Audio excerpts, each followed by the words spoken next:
Francisco?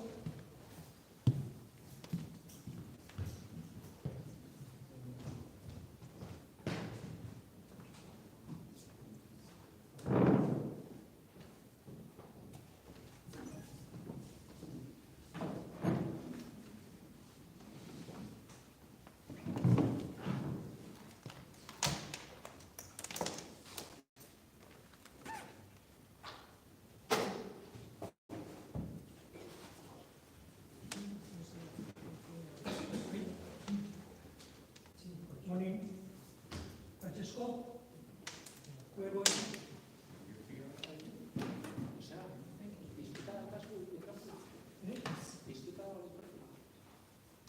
Nigues.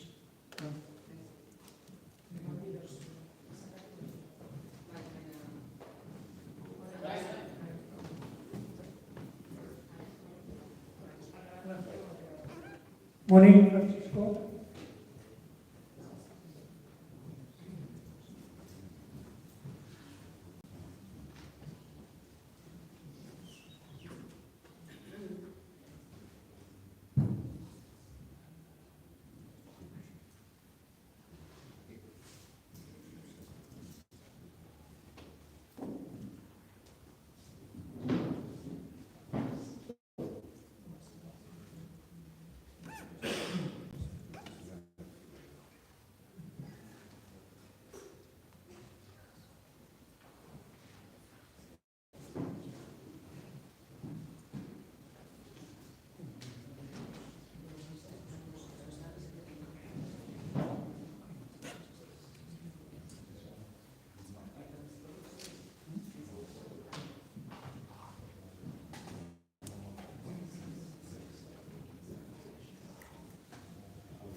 Connection with Fiscal Federalism.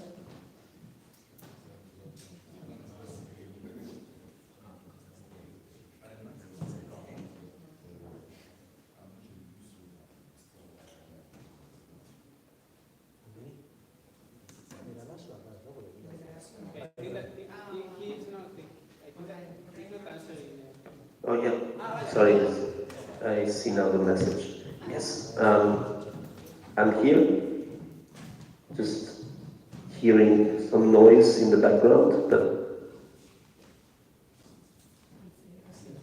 Well, okay. So, can I mute myself?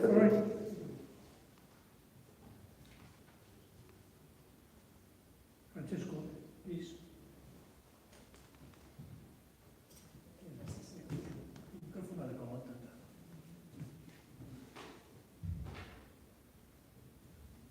I think he's looking for us to needs to speak. I think he has Francisco, good morning. Welcome to this conference in Bilbao. And for this opening ceremony, you are the first speaker. Please, as President of the International Association of Center for Federal Studies, you can speak at this moment.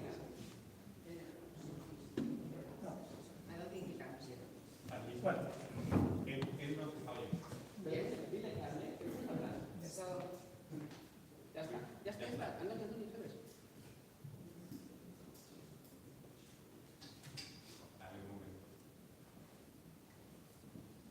Francisco, we're waiting your intervention.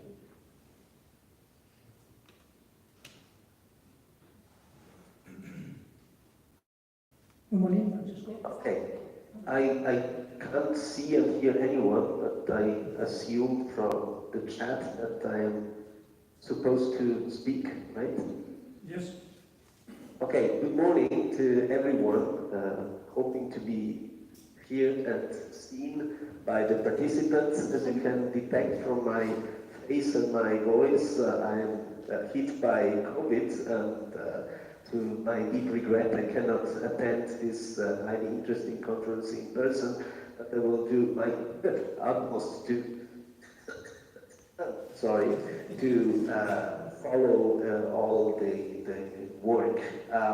So, welcome to this 45th Annual Conference of the International Association of Centers for Federal Studies, not only in a very interesting place, which is hosting for the first time the annual conference, which is Bilbao and the Basque Country, and you will certainly hear much more about that later on, but also for the highly relevant topic of this conference, which is fiscal federalism and territorial inequalities. And the topic really goes back to the core of the federal debate, so nothing new if you want, but a very, very relevant topic. The question is basically whether different treatment means inequality, or whether, to the opposite, a different treatment is a means to address inequality and therefore to enhance diversity. So this is the financial angle to address quality in federal systems, which is probably the question that federal scholars are dealing with. I cannot, of course, anticipate anything, and also in order to save my remaining voice, I will just stop here, also knowing that speaking online is detrimental to the attention of the audience. Thank you again, and it's a pleasure to open this conference, and I wish all of us best of luck, and we'll see each other in the next meetings and days, and especially tomorrow and for the directors meeting. Thank you so much. Also to Ituna Center for organizing this in such a professional way, and I pass the floor to you. Thank you. Thank you, Francisco, for your intervention. And thank you for your assistance to this conference here in Bilbao. Good morning and welcome to Bilbao. I would like to thank the International Association of Centers for Federal Studies for choosing Bilbao as a venue for this conference. And I would like to express our gratitude to the Department of Finance of the Government of Bizkaia, which provides support to our Ituna Research Center, and the Department of Finance of Basque Government for their interest supporting this conference. All humans are brothers and sisters. The whole world is a big Bilbao. Hermanos somos todos los humanos. El mundo entero es un Bilbao más grande. This verse is a poetic expression by a Bilbao writer, Miguel Unamuno, published 100 years ago. Unamuno was made a doctor honoris causa by the University of Oxford in February 1936. Is a reference as an existentialist writer and thinker. He was one of the Bilbao's leading writers between the 19th and 20th century. Another major 20th century writer from Bilbao was Gabriel Aresti, who wrote his work in Basque language and contributed to the standardization and modernization of the Basque language in Bilbao and in the Basque Country. The inhabitants of Bilbao are described as boastful, as very confident in oneself. Everything that is done in Bilbao acquire a world scale, or should do. In Bilbao, everything becomes great, and the latest example of this is the Muslim next door to the Gubi, which is not proportional to the number of inhabitants of the city. These are elements of Bilbao own mythology, half true and half invention. But this vision of thinking on great scale is typical of the people of the port city, of the inhabitants of the coast, because the sea is a world without boundaries, or at least that was what people thought until 500 years ago. In the governance system of the Basque Country, the administrative political organization had a federal character from the 16th century onwards. In the 19th century, the Basque Country was described to the Switzerland of the Pyrenees, and the similarity with the Swiss federal system are evident and clear. Mikel Erkoreka, Vice Director of Ituna Center, has analyzed this in his research. Federal and composite systems in Europe were the norm in the monarchies until the Liberal Revolution. Following the Liberal Revolution, the nation-state of France became the exception with a centralist and military state model. And in Spain, this French model was a reference in the 19th century, but fortunately less so in the 20th century and 21st century. The experience of the First Federal Republic of Spain occurred in 1873. Later, the restored, supported by liberals and conservatives, expressed an anti-federalist reaction in Spain. The former president of the First Republic and leader of the Federal Party, Francesc Pi Margall, published a referential book in Europe in 1877, Las Nacionalidades, the nationality. According to Pi Margall, this issue was a key question for preventing wars in Europe. His analysis set out a political objective, peace or absence of war. But in the 21st century, we continue to face these problems, the nationality and the war, and that of war. In 1877, the conservative Antonio Cánovas del Castillo, president of the Spanish government, abolished the Basque representative assemblies, the parliaments and elected governments in Bizkaia, Gipuzkoa, Araba, in summary, a Basque confederal government. This abolition of the institution of self-government was also carried out in legal terms with the abolition of the Basque political constitution. In the past 16th and 18th centuries, the Spanish monarchy had been a composite monarchy, and in the 19th century it became unitarian and centralist. The abolition generated a collective sense of loss of political power and loss of political identity in Basque society, truncating the evolution of federalism in the Spanish monarchy, which undertook assimilation in all spheres of daily life. In his book on nationality, Francesc Pi Margall noted that in Spain, the question of the Basque is much more serious than in France. When the different criteria for the theory of nationality are combined here, one would have to be in favor of independence for the Basque. Will Spain consent to this? Final quotation. Obviously, no. Basque nationalism in favor of independence of Bizkaia and the Basque Country was formulated 15 years later, not from federal republic principle, but in a Catholic traditionalist theoretical framework. From 1877 to 1936, between civil wars, the successful government of Spain rejected autonomy.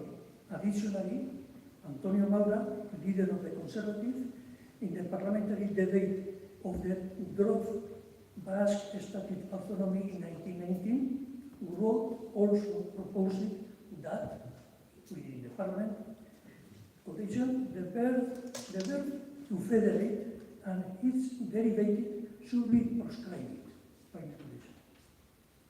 So this is the tradition of federalism in Spain. The Spanish Constitution of 1978 distinguished between nationalities and regions, and in 1979 the Statute of Autonomy of the Basque Country was approved by referendum. In Navarre, another process of updating a former historical right was adopted in 1982 to organize the autonomy of Navarre, but without the citizen referendum, to access route to autonomy. We have the Basque Parliament and the foral parliaments. The Basque government and regional governments have different powers, but not in the field of justice, which is not included in the system of self-government. There is a system of autonomous community, federal in some fields, in practice, unitary in other and in legal terms. From this historical perspective, you will understand that our center, Ituna Center, is interested in analyzing and promoting federalist culture, particularly within a perspective of composite federalism, because federalism is the more common system in the world of the nation states. But this view is not inside of the political culture in Spain in general terms. What about our center, of the Ituna Center of the University of the Basque Country? We are involved in studies in governance, in long-term perspective, since the origin of the liberal revolution at the end of 18th century. But most precisely, our project and center is for Basque economic agreement and fiscal federalism studies. Taxation is in the origin of the representative assemblies and in the origin of revolution and independence process. Not taxation without representation. In Boston was the first slogan in the origin of the independence of the USA. The main goal of the Ituna Center is to promote scientific production related to the Basque Economy Agreement and the singular tax and financial system within the Spanish state in the context of the current of international fiscal federalism. The economic agreement establishes an asymmetric model of tax and finance arrangement between the Spanish state and the Basque representative institution. That is why this conference is on fiscal federalism, because we are very interested to promote this kind of research at the international level.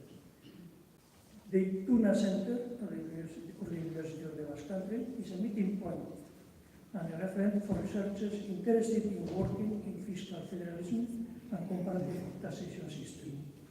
The Ituna newsletter, every 15 days, more or less, is produced by the center and is accessible to all publics. It combines current news, scientific articles, diffusion articles, information on international taxation system, and information. In addition, the center periodically organizes scientific meetings and conferences. Well, we have a very long program for this conference, and also after we will be going to Guernica, the spiritual capital of the Basque, and we explain, we will know the original representative assemblies in Bizkaia.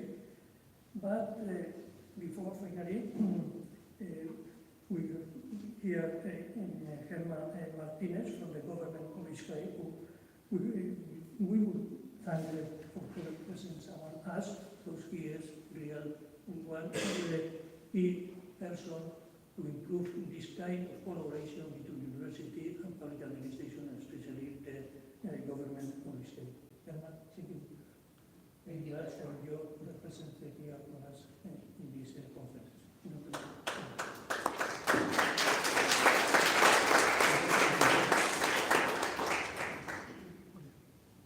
Well, good morning. Thank you, Joseba, for your kind words.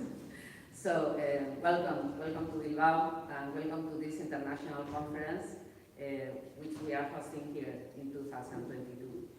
Ituna Center and the Provincial Government of Bizkaia, on behalf of whom I'm here today, are very pleased to be your hosts this year.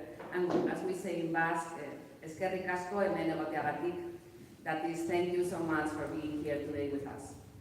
You may know that the Ituna Center for the Basque Economic Agreement and Fiscal Federalism Studies Research Project was born in 2007 on the basis of a collaboration agreement between the Provincial Government of Bizkaia and the University of the Basque Country. I have personally been involved in this project from the very, very beginning, along with Joseba, Aretoa, and some others. And I really feel very proud to see how far we have come since then. A good proof of this is our admission to this association in 2018, which has made possible for us to be here today, hosting one of the most important international academic annual events on federalism. Just to place the Basque Country in the European regional map, we must remember there are 242 regions in the 27 EU member states. Out of them, only 70 regions are within member states regarded as federal, with diverse degree of decentralization. One of these regions is the Basque Country.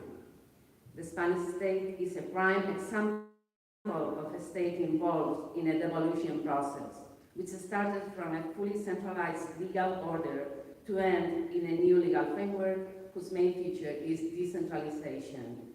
On the one hand, the current Spanish federalization process corresponds to the top-down model, according to which the 1978 Spanish Constitution decentralizes powers from the state to the different regions, known in Spain as autonomous communities, which are also artificially created by this Constitution itself.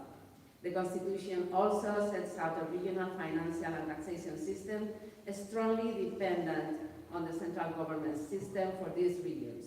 On the other hand, the recognition of existing powers prior to this constitutional process in the Basque provinces and in Navarre is guaranteed by this constitution, being the Basque financial and the tax system, known as the economic agreement, one of its most remarkable features.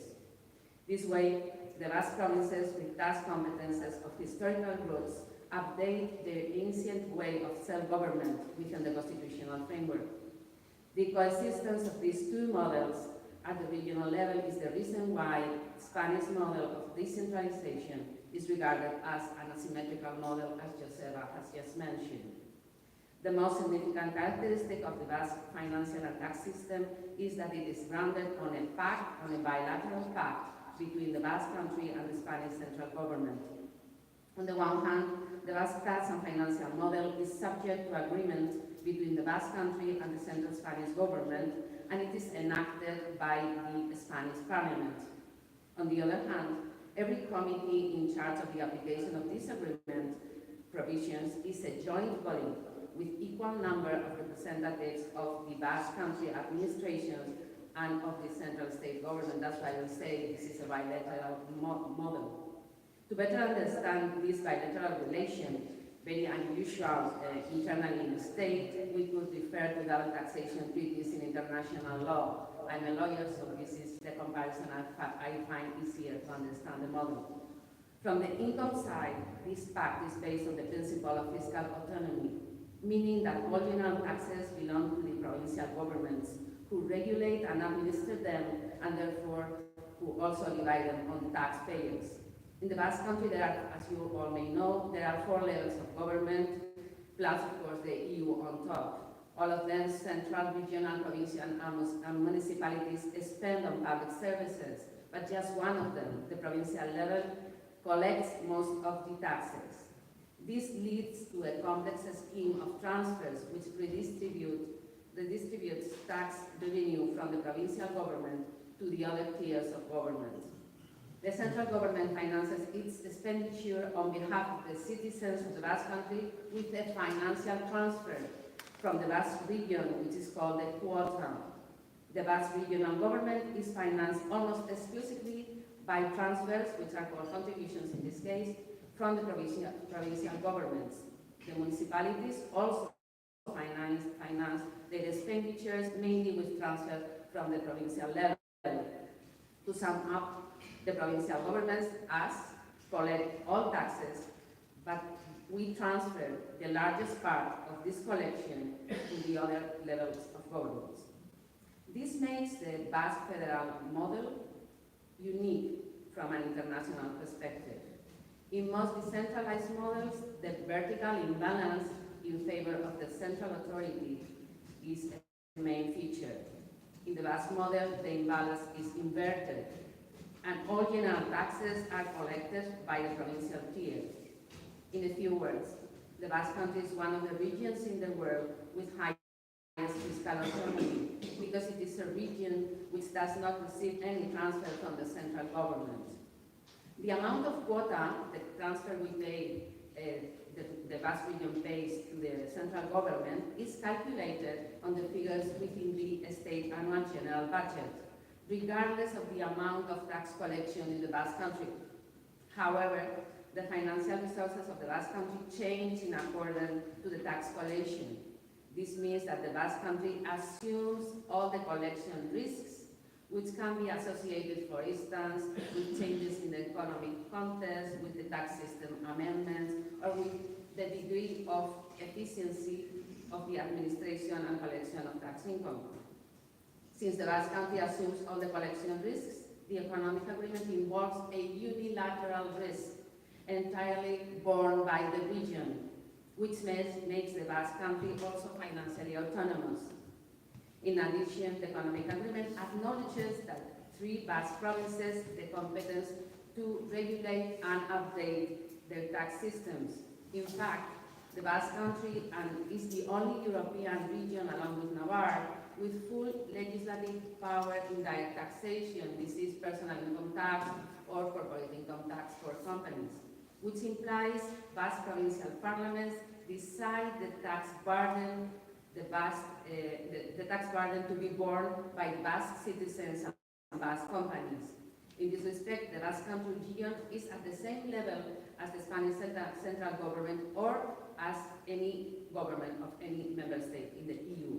This is the reason why, since 2011, we Basque representatives attend the taxation working groups of the ECOFIN in Brussels, along with the central tax authorities as a part of the Spanish delegation.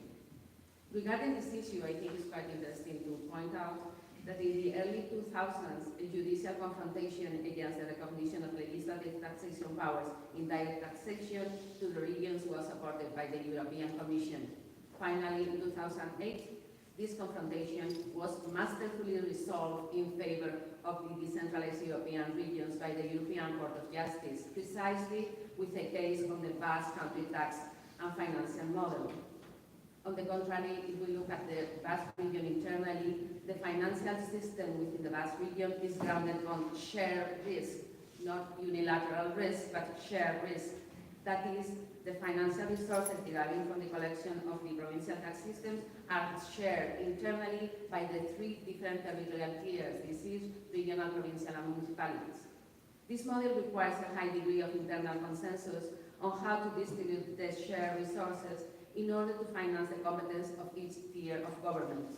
In particular, this consensus has to be reached among the regional government, who finances with the tax income almost 90% of its annual regional budget that comprises most of the Basque public expenses, education, health, police.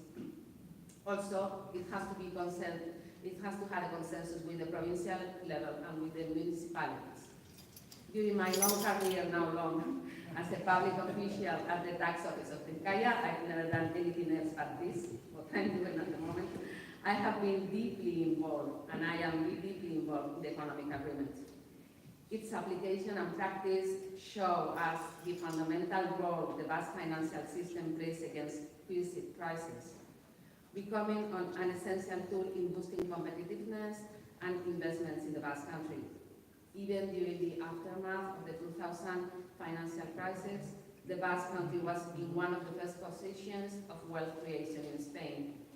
The economic agreement has proved to be essential against crises, mainly for 2 reasons. In the first place, the Basque region has learned how to fight against crises on its own. Other regions in Spain are legitimate to claim for financial help and bailouts from the Spanish central government. This is very far from our model, from the economic agreement model, according to which the Basque Country can only obtain financial resources from taxes, from the tax system, or from debt. Secondly, because the economic agreement provides effective tools for economic intervention, and its wide fiscal autonomy played and plays a main role to fight any crisis. From the industrial crisis we have here in the 90s of the last century, to the COVID crisis, or to today's energy crisis. Summing up, the economic agreement is a financial and fiscal model which grants the Basque region the widest powers, while requiring the greatest accountability to all tiers of government. The Basque Country decides on the degree of fiscal pressure taxpayers must bear and collects all the tax income, taking the economic risk of its own decisions and being the only one accountable to the Basque citizens. Moreover, it is a decentralized financial model which has proved efficient and effective without causing any relevant economic distortions. Well, I hope after all these words, you agree with me that the Basque Country is one of the best places in the world to celebrate this conference. Thank you very much.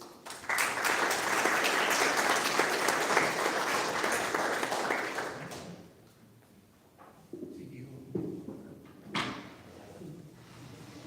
For the first keyboard, please, Dele Babalola, category Christchurch University. Dele Babalola? No? Sorry, the first speaker will intervene through the online stream. He's Ahai Kumar Singh. Please, Ahai, if you could listen to us, the floor is yours, and you can also share your slides if you want to.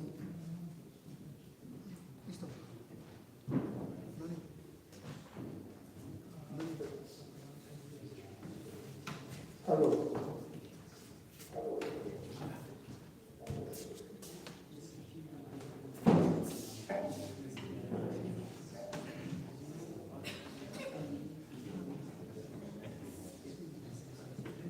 Hello. Yeah, hi, Dave. Yes, I can see you, but we're just waiting to know if it's live. Is that right? So speaking on YouTube on the streaming channel, so I think we have to wait for John to let us start. So be patient and Excuse me, please, for the speakers who are not intervening still, I would ask you to mute your microphones. It is Ahai Kumar's turn, please, the floor is yours.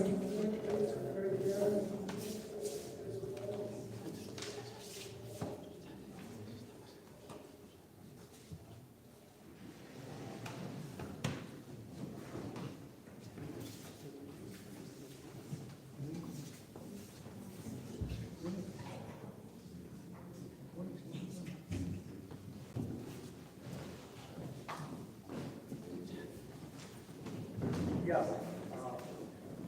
Should I start?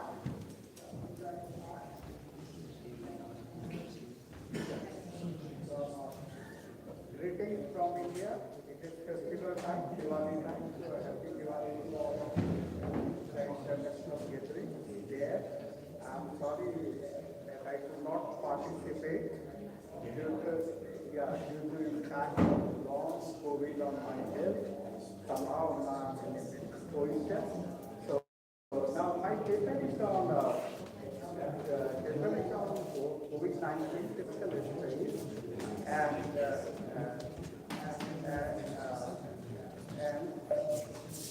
what is currently being happening is, look, now let me say okay, the conventional wisdom of fiscal federalism so far analyzing India is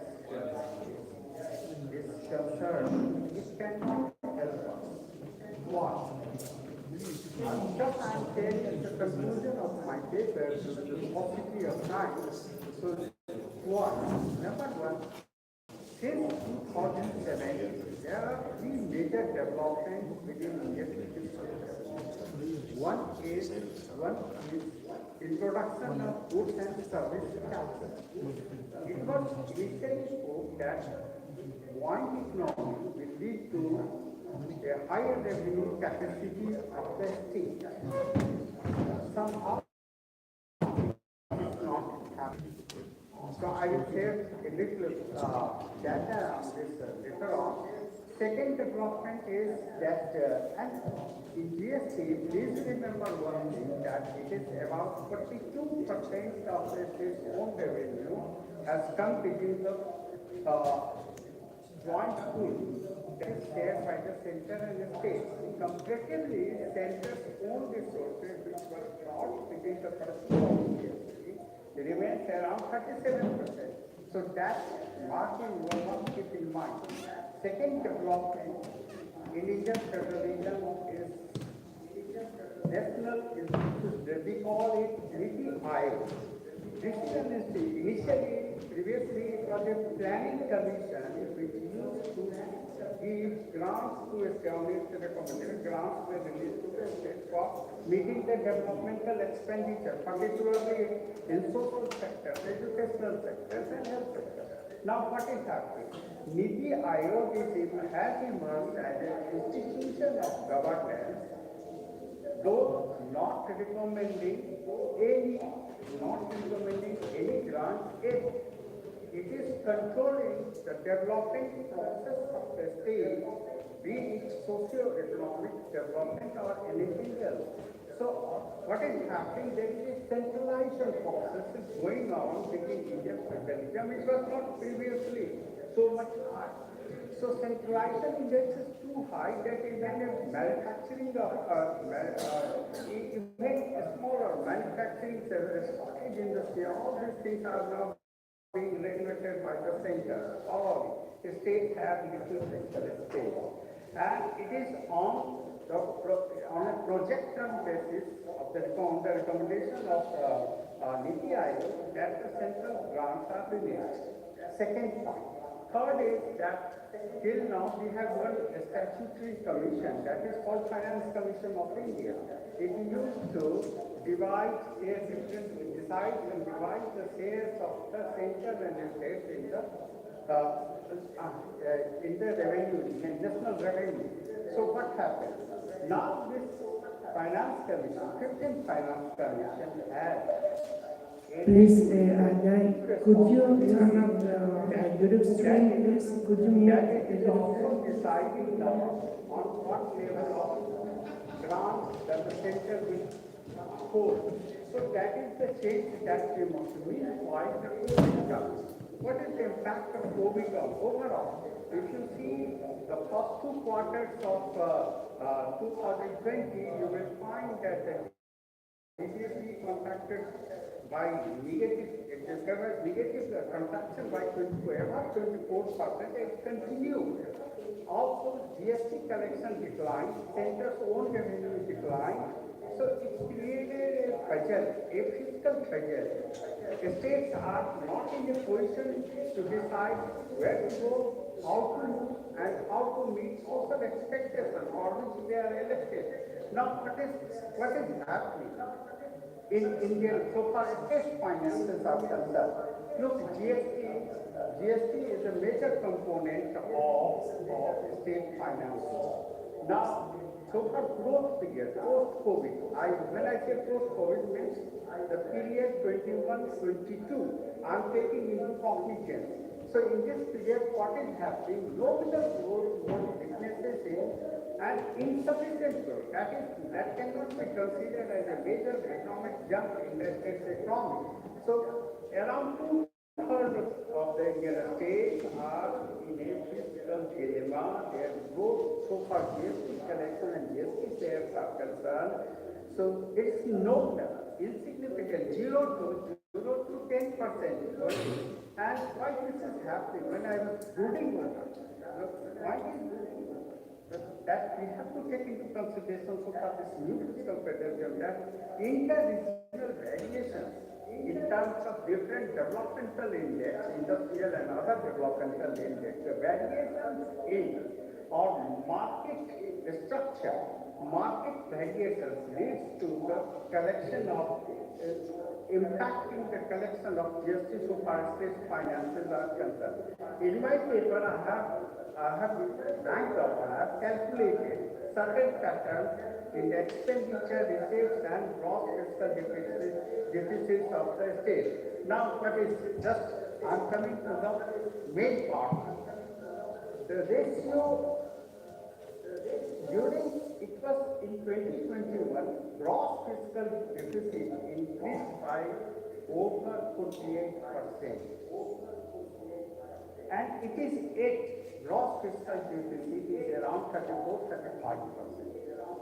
So it has led to expenditure compression. And what are the sectors which have affected, sectors which have been affected by decline in the revenue space is number 1, crop, water supply, sanitation, social security, welfare, housing, rural development, so health, and these kind of things. And when I was mapping out, I come up with certain conclusions. There are 10 issues, and they constitute about half of the total fiscal space of India. So 10.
Thank you, AJ. Perfectly 10 minutes.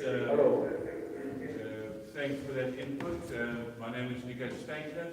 I've been giving firm instructions, 10 minutes rule apply very severely. so that we have some time to discuss. The focus, as you know, is on the first one is on fiscal federalism, crisis, COVID, and financial imbalances. And as our President Francesca reminded us, COVID is still with us. So let us move on immediately to our next speaker, Lily Yola from Canterbury. Please, the floor is yours. And again, 10 minutes. I'll give you a 5-minute call and a 1-minute call. Hopefully you want to get.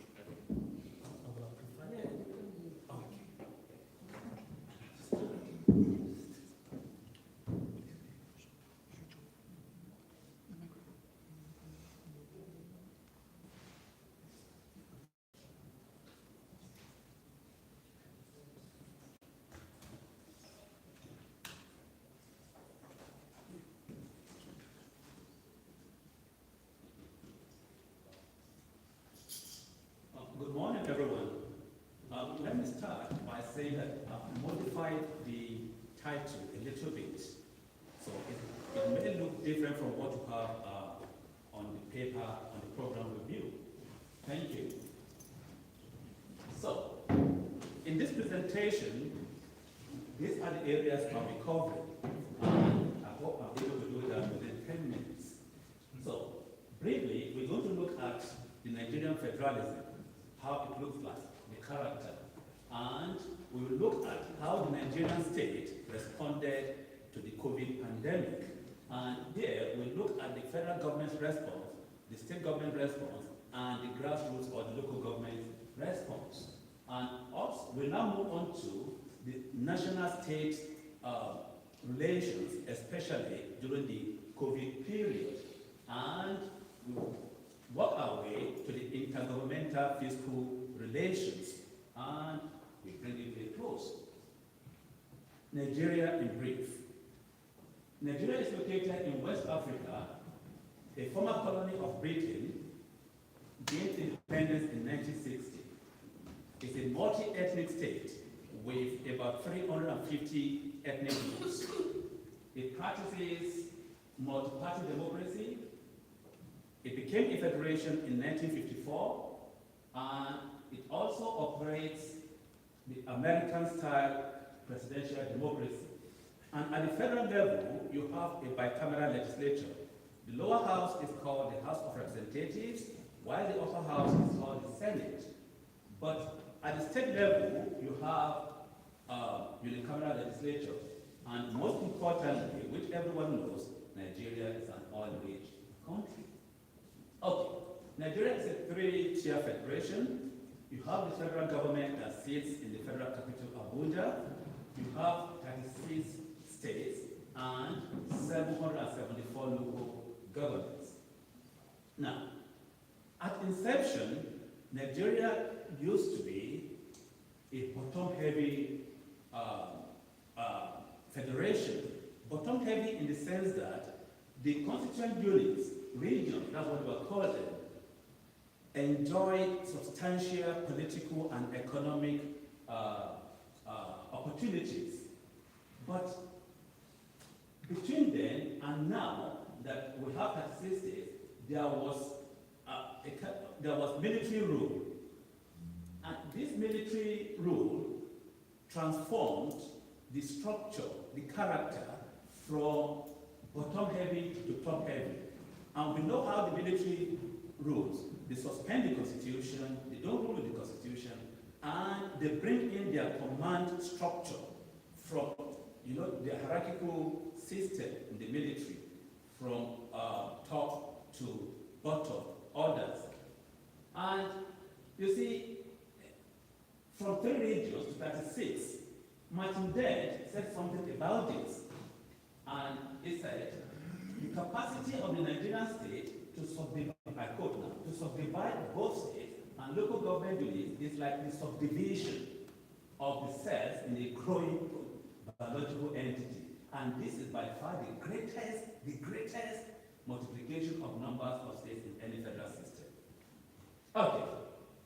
So, constitutionally, there's a delineation of functions And this aligns to the often cited definition of federalism. The doyen of federalism, Kenneth Ware, defined federalism as the method of dividing powers so that the general and the regional governments are each within the sphere, coordinate and independent. Now, theoretically, yes, this is what we do. But in practice, especially in the Nigerian context, the subnational units are not independent. But having said that, the Constitution provides for the exclusive list, concurrent list, and the residual list. Within the exclusive list are the functions assigned only to the federal government, like foreign policy, currency, defense, and so forth. The concurrent list, this is where you have shared responsibilities, like education. And any matter not in these two lists goes to the residual list. And according to Kenneth Ware, any unit that has a residual list becomes subordinate. And these functions go to the states in Nigeria. And that tells you, theoretically, the states in Nigeria are subordinate to the center. And even in practice. Now, how was COVID responded to? How was it managed? I'm not going to go through all this, don't be scared. So the federal government led the way in the fight against the pandemic. Now, the first case was detected on the 27th February 2020. And by immediately that happened, the federal government, through the president, constituted the Presidential Task Force. Now, the Presidential Task Force comprised of the country's Director General of the CDC, control, what was it called again? The Center for Disease Control, yeah, and federal ministries. What is interesting about this body, the PTF, is that there was no state representation. Everything was exclusively handled by the federal government. Not only that, the federal government, through the president, pronounced the shutdown of schools, universities, worship centers, and other places without consulting the legislature. Of course, the president had the power, the federal government had the power to intervene or to decide for any state in terms of emergency. And you all agree with me that COVID was an emergency situation, health risk. And the senators, okay, members of the upper house, also chipped in. They did something, although not in alliance with the federal government. They donated money, and the members of House of Representatives did same. And when it was time to procure vaccines, again, it was the federal government.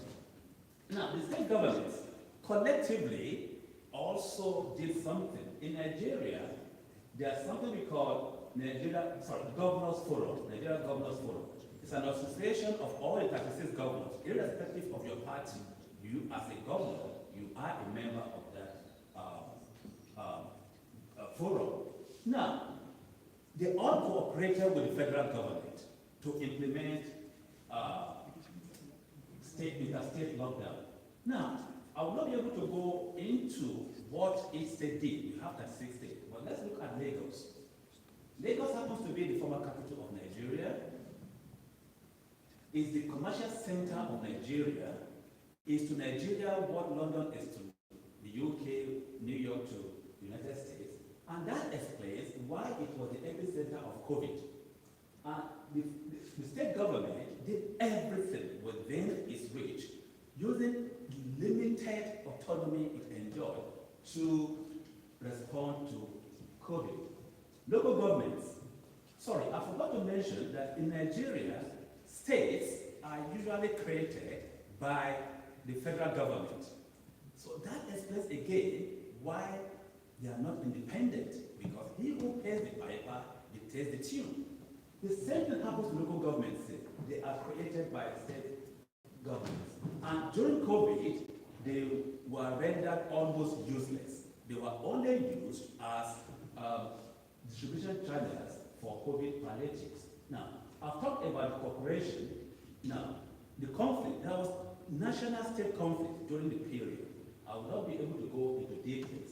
But the northern state governors, for instance, said that, look, federal government, yes, we know what you're trying to do. You try to comply with the World Health Organization directives, but this still will not augur well for our people who are mostly peasants, artisans, and the rest. So let every state do what suits them.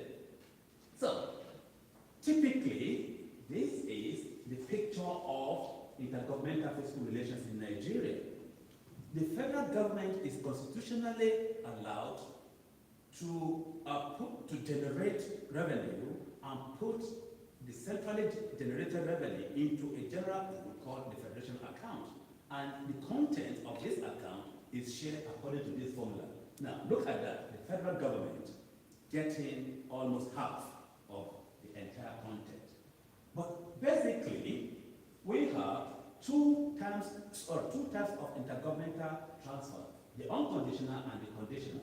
The unconditional is what everybody knows, but the conditional one is usually when states are facing emergency like disasters, terrorism, and all that.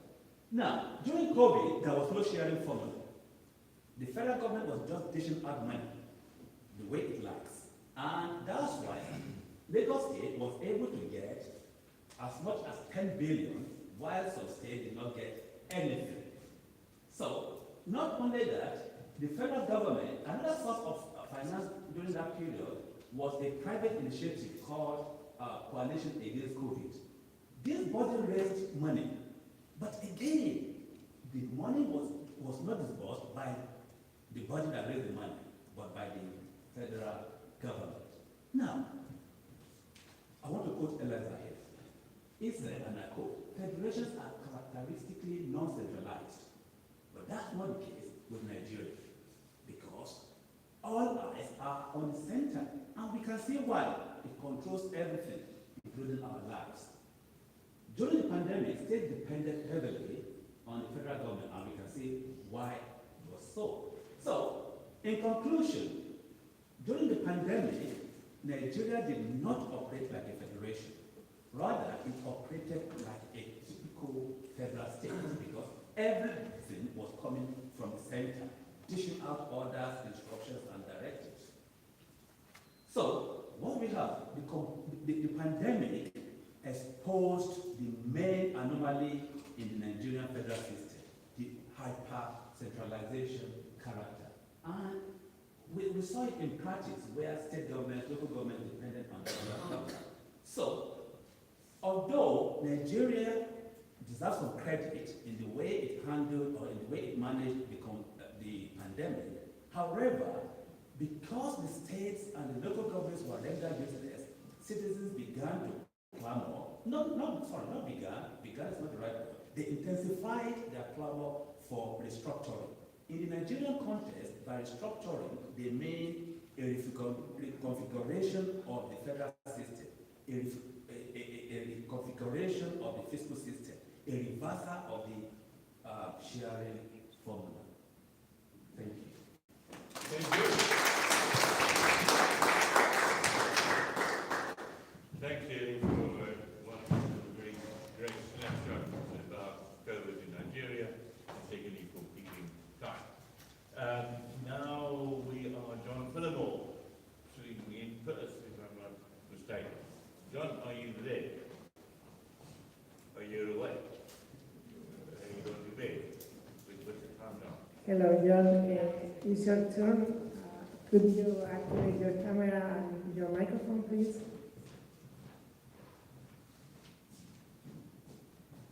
That's it. We cannot listen to you.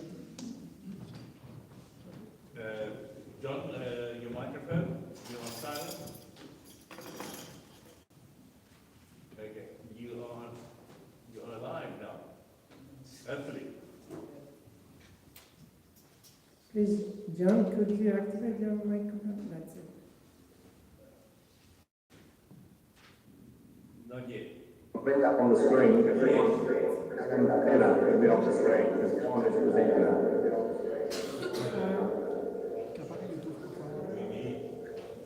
Yeah. Okay, now should work.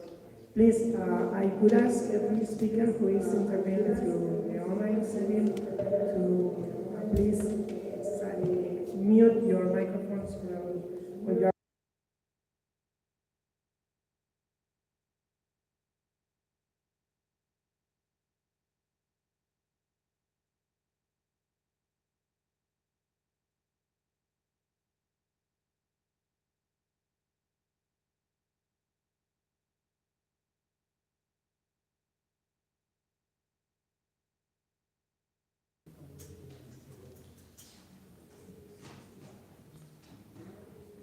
Okay. There he is. Excellent. There he is. Yes. Can you proceed? I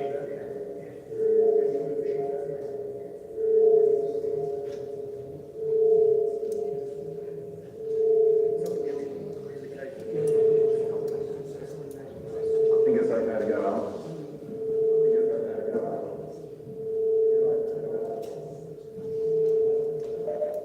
Please, could you mute your computer?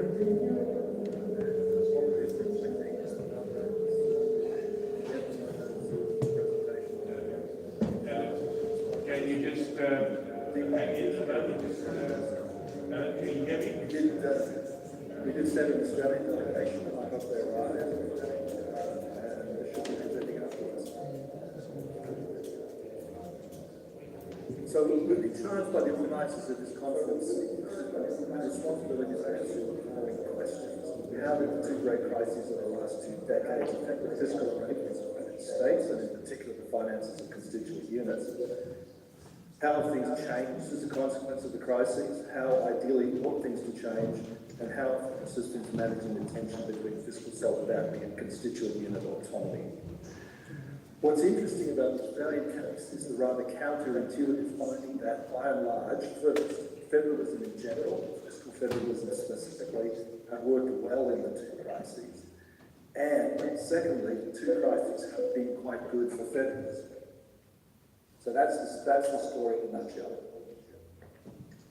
And behind it lies the reality that every cloud has a silver lining. Australia has a notoriously unavoidable fiscal imbalance, which undermines the system in all sorts of ways. However, a high degree of VFI means that crises hinge much less on the states, and hence much less on the system of fiscal federalism than they otherwise might. Should mention here that there has been a major development on the equalisation side during this period of significance, but it is unrelated to and not driven by either of these two crises.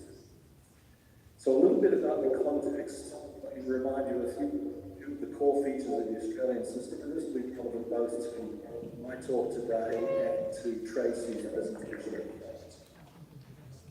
First of all, the high degree of fiscal balance. All of the states and almost every bit of tax, they've been excluded from the main tax bases, such as that to the effect that they have no sales tax, corporate income tax, personal income. The result is that the Commonwealth raises more than 80% of all tax revenue in Australia, and the states are dependent on transfers for 46% of their total expenditure.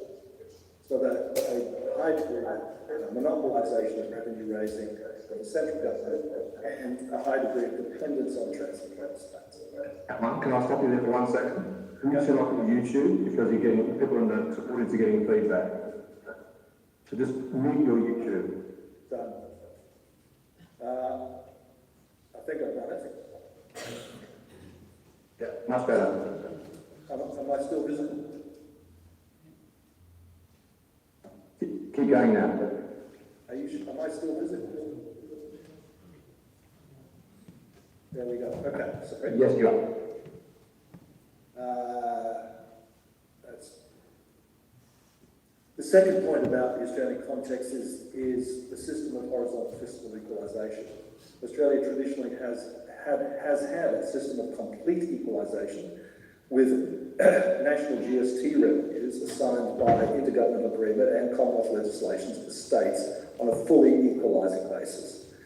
The Commonwealth Grants Commission calculates what percentage of an equal per capita share each jurisdiction will receive receive to ensure that they all have equal ability to provide equal services.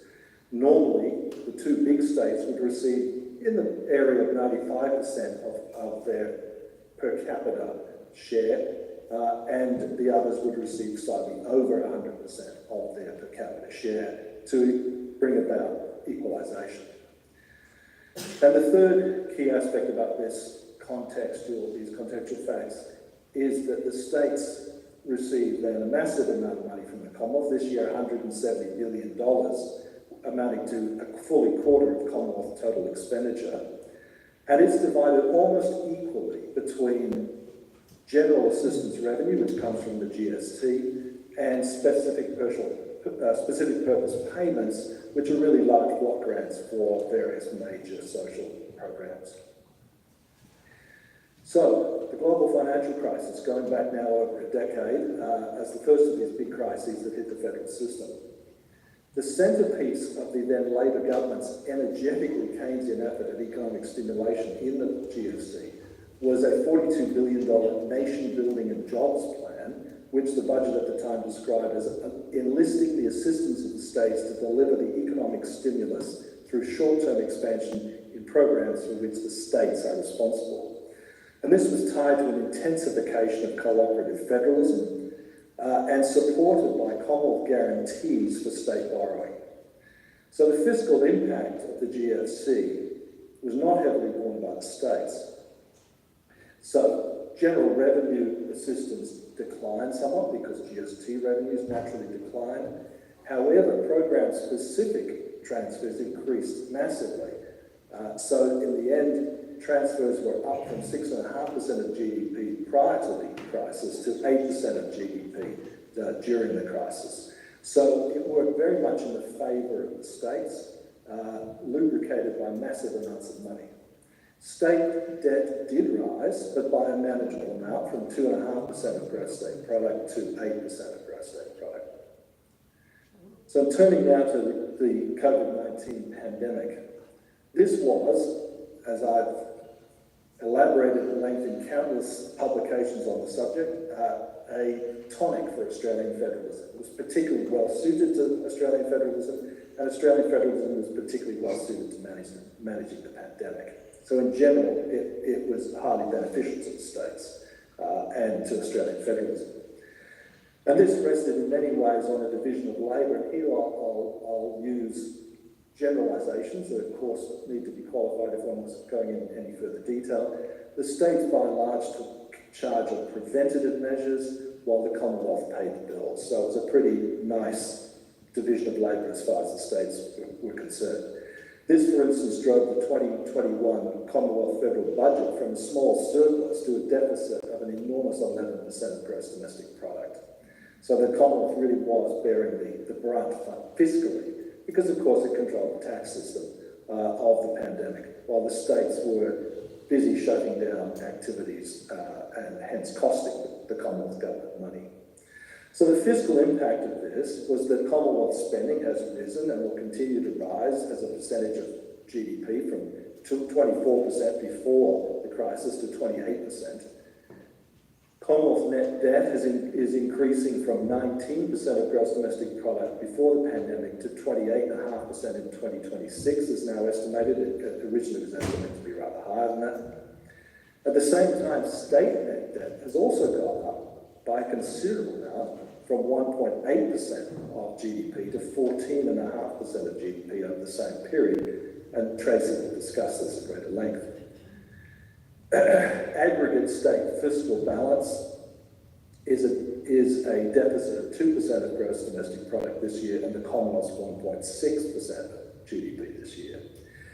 The Commonwealth estimates, though, that while their deficit will continue at that level over the next 3 years, aggregate state deficit is projected to fall to 0.3%. So the states will recover much faster than the Commonwealth, according to Commonwealth projections. Now, the equalisation system, quite unrelated to any of these crises, Australia's system of fiscal equalisation was watered down substantially in 2018 so as to allow the state of Western Australia to retain more of the proceeds from the resources boom and the enormous mineral resource royalties that had been flowing for the past decade and a half. So the state's share of GST revenues was scheduled to fall to 30% of its nominal per capita share for that distribution because it was getting so much of its own mineral royalties. The Commonwealth introduced a floor of 70%, so there would only, the most any state could fall would be to 70%, which of course rewarded Western Australia to an enormous degree. Immediately, it proceeded to run the biggest surpluses in its history, the biggest budget surpluses last year and the year before in its history, and the second biggest in the history of any state in Australia, for 2 years in a row. While Victoria and New South Wales, where COVID was concentrated, were battling the cost of the lockdowns in their jurisdictions running up large debts. So the reforms that were introduced had nothing to do with either the crisis, but in the context of the crisis, look particularly perverse and unjustified. So in conclusion, first of all, why was the GFC so favourable to federalism? Well, 5 reasons. Australia went into the crisis with large Commonwealth budget surplus and zero net debt. In fact, it had negative net debt, as it were. Secondly, revenues held up thanks to Chinese demand for Australian resources. Thirdly, the incoming Labor government committed to Keynesian spending solution to the crisis. Fourth, the targeted programs for that Keynesian program were almost exclusively in areas of state service delivery responsibility.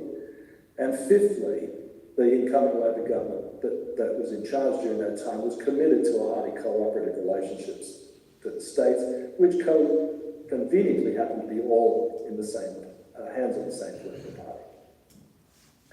Secondly, apropos of COVID-19, it really is about the joys of VFI. The adverse effects of the crisis on the states was mitigated significantly by high VFI because the economy was the responsibility of the Commonwealth. The Commonwealth managed the tax revenues, controlled the tax revenues and felt the impact and ran the programs made by and large to provide support for people at work. Finally, little or nothing has changed, apropos of the questions at the beginning, little or nothing has changed in Australian fiscal federalism as a consequence then of either of these two crises. So it's neither, in the longer run, it has not exacerbated any of the issues, nor has it really reformed the system or introduced reforms to the system. It's just a case that the relationship between the crises and Australian federalism has been a rather happy one in the end. So I'll hand over now to Tracy to focus more specifically on the question about state budgeting. Thank you very much. Thank you very much.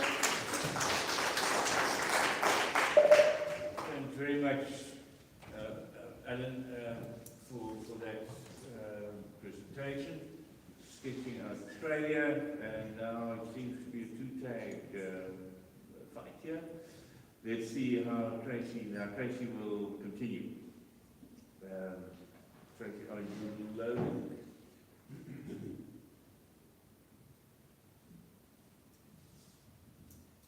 Good. We can start now. Hi everybody, so I'm going to try to build on from Alan. I'm Tracy Fenwick, I'm the Director of the Australian Centre for Federalism. I'd like to thank Ituna for organising. We hosted in 2018, so I'm aware how much work it is. I've got an echo. Is the echo going? Okay, so I'm going to try to build on from Alan's story and simplify a little bit his hypothesis, which the way I heard it, and Alan and I presented a couple weeks ago, so we've been working on this for a while. So Australian federalism was well designed to tackle a pandemic. And a lot of that has to do, as Alan said, the fact that the vertical fiscal imbalance in Australia, which is very high, Australia is highly centralized, is a positive feature of not federalism theoretically, but for Australian federalism. So I'm going to tackle into a little bit there. So I'm going to offer a few more visuals about what Alan was saying. So first of all, to set the context, the COVID pandemic did impact state Commonwealth net public sector debt. So as we can see here, as a percentage of GDP, all Australian net public sector debt has risen from a low of a negative 6.4 in 2008 to an all-time high this year. We just had our budget announced yesterday of 38.1%. So you can see that our public sector debt has increased significantly. I guess what I'm going to try to draw your attention to, however, is that as you can see the gray line underneath, that's how much state net debt has increased. And so as you will see, I'm a Canadian, so compared to Canada, you should be able to see a stark difference here. So although our total debt is 38% of our GDP, you can see that our state debts, so the subnational debt, continues to be 8.6% of our total GDP as of June 30th, 2021.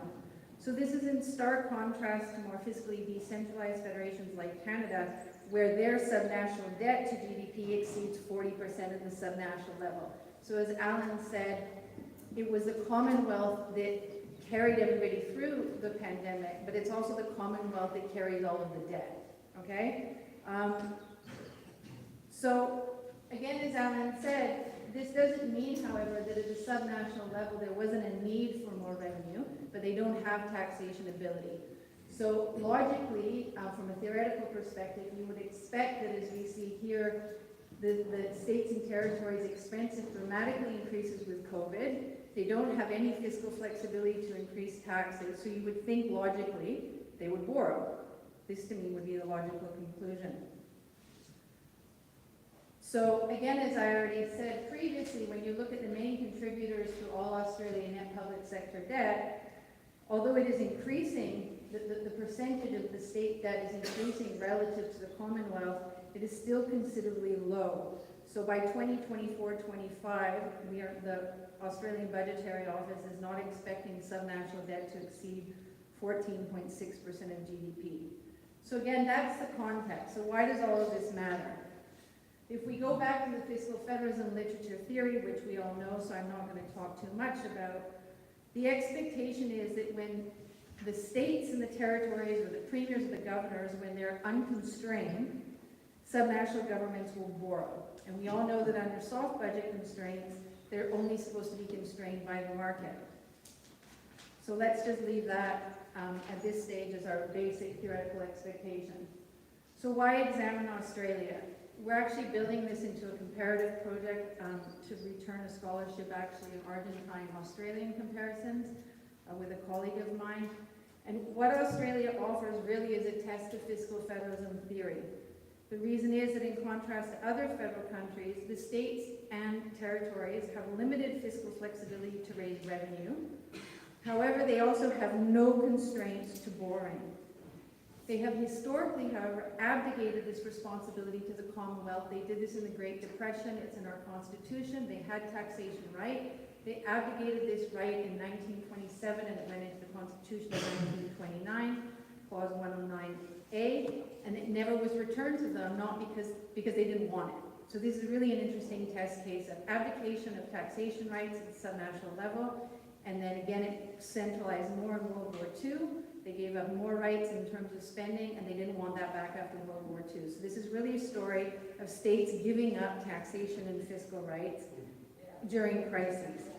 So basically, as Alan said, we had a renewal of federalism during the pandemic. We had a renewal of federalism in Australia, meaning the states took a greater leadership role. The states were seen to be the first responders. However, not in fiscal terms at all. They don't want these rights, and they've given them to the Commonwealth, and it seems to work. So, to me, the research puzzle with Australia, and the big question is, when we look at the drivers of subnational indebtedness elsewhere, Argentina, Brazil, and Canada, we can see that the varied sources of Australian indebtedness, so what ought to happen, leads to similar conditions elsewhere, but compared to international peers in Australia, we don't get this outcome, okay? So what am I trying to say is that there's no constraints to borrowing, de jure or de facto, and they're not borrowing, okay? So what are the key drivers? This is also building on Kyle Hanneman's work on Canada. So the drivers are specifically that we would see fiscal inflexibility, so high vertical fiscal imbalance. We would expect in times of crises when you don't have taxation revenue, you'll borrow. The second one is high infrastructure spending, so economic stimulus normally equals more borrowing. large infrastructure projects in Australia are under the state's authority. So you would expect they would borrow because they need to cover the infrastructure spending. And the third one is states borrow because they can. So as I said, there's no constraints except the market. There's also no market constraints because we have historically low interest rates. And in Australia, the Commonwealth does de jure cover state debt. So from a credit risk agency perspective, they have the highest ratings because it doesn't matter how much New South Wales and Victoria borrow, the Commonwealth's always going to bail them out. So there's absolutely no de jure constraints, and there's no constraint to the amount that the bond markets can digest. Okay, so again, what is the puzzle? Condition 1, which is fiscal inflexibility, low taxation rights, makes state budgets vulnerable to shocks because they have little taxation power. And conditions 2 and 3, the requirement to do infrastructure and economic stimulus and the ability to borrow, should encourage steady upward spending supported by federal support measures intended to keep the bond markets functioning. So all of the conditions that exist, for example, in Canada, also exist in Australia, but we don't get the same result.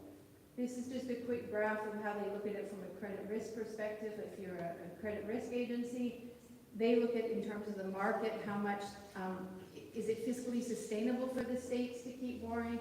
And basically the blue line is New South Wales, the orange line is Victoria, and the gray line is Queensland. And if you can see, the ratio of state net debt to gross state product is really low. So there's no market fiscal constraint to their ability to borrow because that ratio is so low. So why don't they borrow? Some preliminary suggestions that come out of the literature are that they don't have a comparable need to borrow to deliver baseline services. This is incorrect. They do have a comparable need. They do deliver all the services, and they were incredibly constrained during the COVID pandemic. The second answer is it's fiscally unsustainable. In the previous slide I showed you there's no evidence in our current economic climate that borrowing is not sustainable. The third answer, which is most given in the Australian literature, is convention. It's just simply not Australian for the premiers to borrow. This is a standard answer given in the literature, and I won't go into the details of that right now. The fourth answer, which Alan spoke to, is about the reform of the horizontal fiscal equalization agreement and the greater fiscal flexibility that was provided post-2018 because of sort of windfall of GSTs. And so what I'm going to suggest is that that's actually the fifth answer. And the fifth answer is related to the convention, but when people say to me, oh, it's just convention, premiers don't borrow. They can, they just don't. So as a comparative non-Australian scholar, I'm like, okay, there's got to be something a little bit more exciting than it's just convention. So I'm interested, and this is what I'm developing with both people, me and my co-collaborator, is what causes that convention. And basically the answer is that it goes into historical institutional analysis, which is that this historical subnational abnegation, which started in the Great Depression and continued into World War I and World War II, actually alters the political incentive. So basically there's no political incentive for the premiers to borrow money because they always prefer, it's a shirking mechanism, so they deliver all the services, but they don't want to pay for them because the Commonwealth has an expectation historically going to the Great Depression that the Commonwealth is responsible for fiscal matters and the state of the economy, and the states and the premiers are responsible for the quality of services and the services they deliver. And so because we have this trajectory, we basically get to the more theoretical conclusion, which Australia has the necessary conditions to pressure increasing state indebtedness, as in other federal systems, but my argument is that this is not sufficient to produce high levels of subnational debt accumulation. There's something else going on here. As Alan already said, Australia's high vertical fiscal imbalance and fiscal centralization and that subnational abnegation going back to the Great Depression entrenched in the public this clear belief that the Commonwealth is responsible for the economy and the state is responsible for delivering the services assigned to them. And so the puzzle that I didn't tell you and that Alan didn't mention, which I'm going to say really quickly before I wrap up, because it is a little bit more exciting than this. Since 2009 and during the pandemic, the Commonwealth lifted all fiscal restraints. We got rid of our National Loan Council, we reformed the Federation. The Commonwealth government, the Prime Minister and the Treasury, they want the states to borrow. They've asked the states to borrow more. They've asked them politically. They've said, we can't, our debt's high, the states comparably have low debt. So there is a political pressure from the Commonwealth to the states and territories to raise money. Why? Because they want them to be more accountable for the money they spend. So we have a situation here where we've got a government who said to all the premiers, spend as much as you want, because we want you to be accountable for what you spend, and our debt's escalating, you don't have any. And the premiers in the states are saying, we like it the way it is. We have no political incentive to spend because it offers as a shirking mechanism. So in conclusion, I think the Australian case actually contests a lot of our theories and is actually an interesting case to make theoretical contributions. Thank you.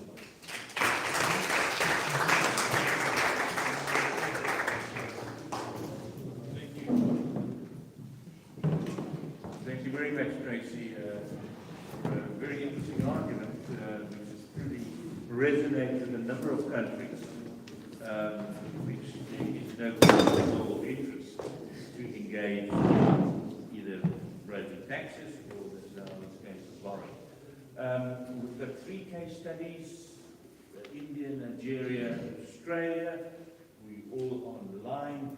So questions, comments to anyone, and we'll take a round of questions and comments, and then we'll get our participants to respond. Andrea.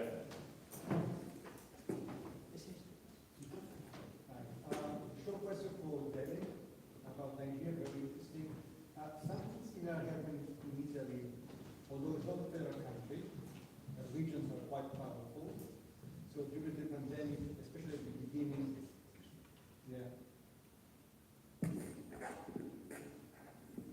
Okay, wow. Try again. Try again, okay. So in Italy was happening something similar. Regions were quite vociferous. Regions were vociferous, and they even... Again, so I think you lost again. Okay, you have to hold your hand here. They even were claiming to close their borders, the regional borders, although we don't know where they are, in fact. And, you know, there was a lot of dispute at the beginning between the government and the regions for all the reasons you were mentioning. Eventually, it all finished with the Supreme Court. Okay, the Constitutional Court went out with a couple of judgments that say, make it very, very clear, look, this is a national issue. The state is in power, full stop. Okay? So I'm wondering if there was some role for the court in Nigeria as well, or what was its behavior. Thank you. For Tracy, very interesting. I mean, this goes against the Newton physics. You know, you give money to politicians, they don't spend it. It's really intriguing, actually. Very, very good question. I'm still thinking about it. We can discuss later. Thank you. Thank you. Further questions, comments? Francesco. Thank you. My question is actually about Australia. So it's about equalization that Alan mentioned, but I'm also interested in one thing Tracy said, because as a Canadian, I would like her input also. I would like to know if there has been, because of the crisis, an increase in the contestation towards horizontal equalization in Australia, especially from after the introduction of this floor in order to benefit Western Australia. Or if the lack of contestation is probably due to what Tracy mentioned, the lack of indebtedness of the states, because in Canada we see the contrary, that the states that increased their debt and under deficit during the pandemic, mainly Alberta and Saskatchewan, and the one that had its increased contestation towards equalization. So if there is a relation on this aspect, and also if the poorer states in Australia have complained about the introduction of these floors that indirectly affects the share they get from the GST. distribution in equalization. Thank you. Thank you. Any other questions? Eva Maria? Thank you. First, a question to David. Thank you for your presentation. I was just wondering what happened to the formula which so clearly distributed resources between the 3 tiers, and will it be back when COVID is over, and who would decide when this is the case? A short question to Tracy about Australia. If the Commonwealth has an interest to incentivize the states to borrow in order to increase democratic accountability, why would you focus on borrowing and not taxation? If you pay taxes to the state, you would also turn to the state in case of need, which is currently not the case. And would probably not happen even if states go on the financial markets. Thank you. Thanks. Maybe to the last speaker, just a quick question on Australia. Were there, in your opinion, federal conflicts over here? In Australia, like, what's your opinion on the federal stress level in Australia? Because I heard of those states that closed, that they had like the record of longest lockdown in democratic country or something. And yeah, what's your opinion on the federal stress level during the pandemic? Right, okay, let us have a run on these, on these questions, and then we'll get back there. Okay, thank you very much for your question.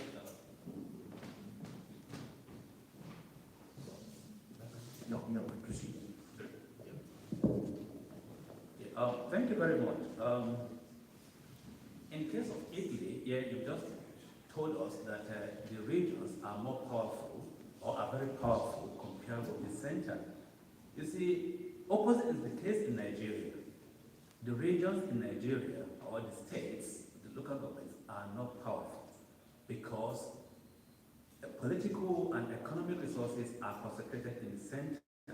So the center is the almighty, it determines who gets what. And in terms of boundaries, of course, there are internal boundaries. But unlike national boundaries, they are not policed. You don't have immigration officers there, you don't have customs officers, but Nigerians know where these borders are. And during COVID, there was one interesting thing that happened, especially among the states.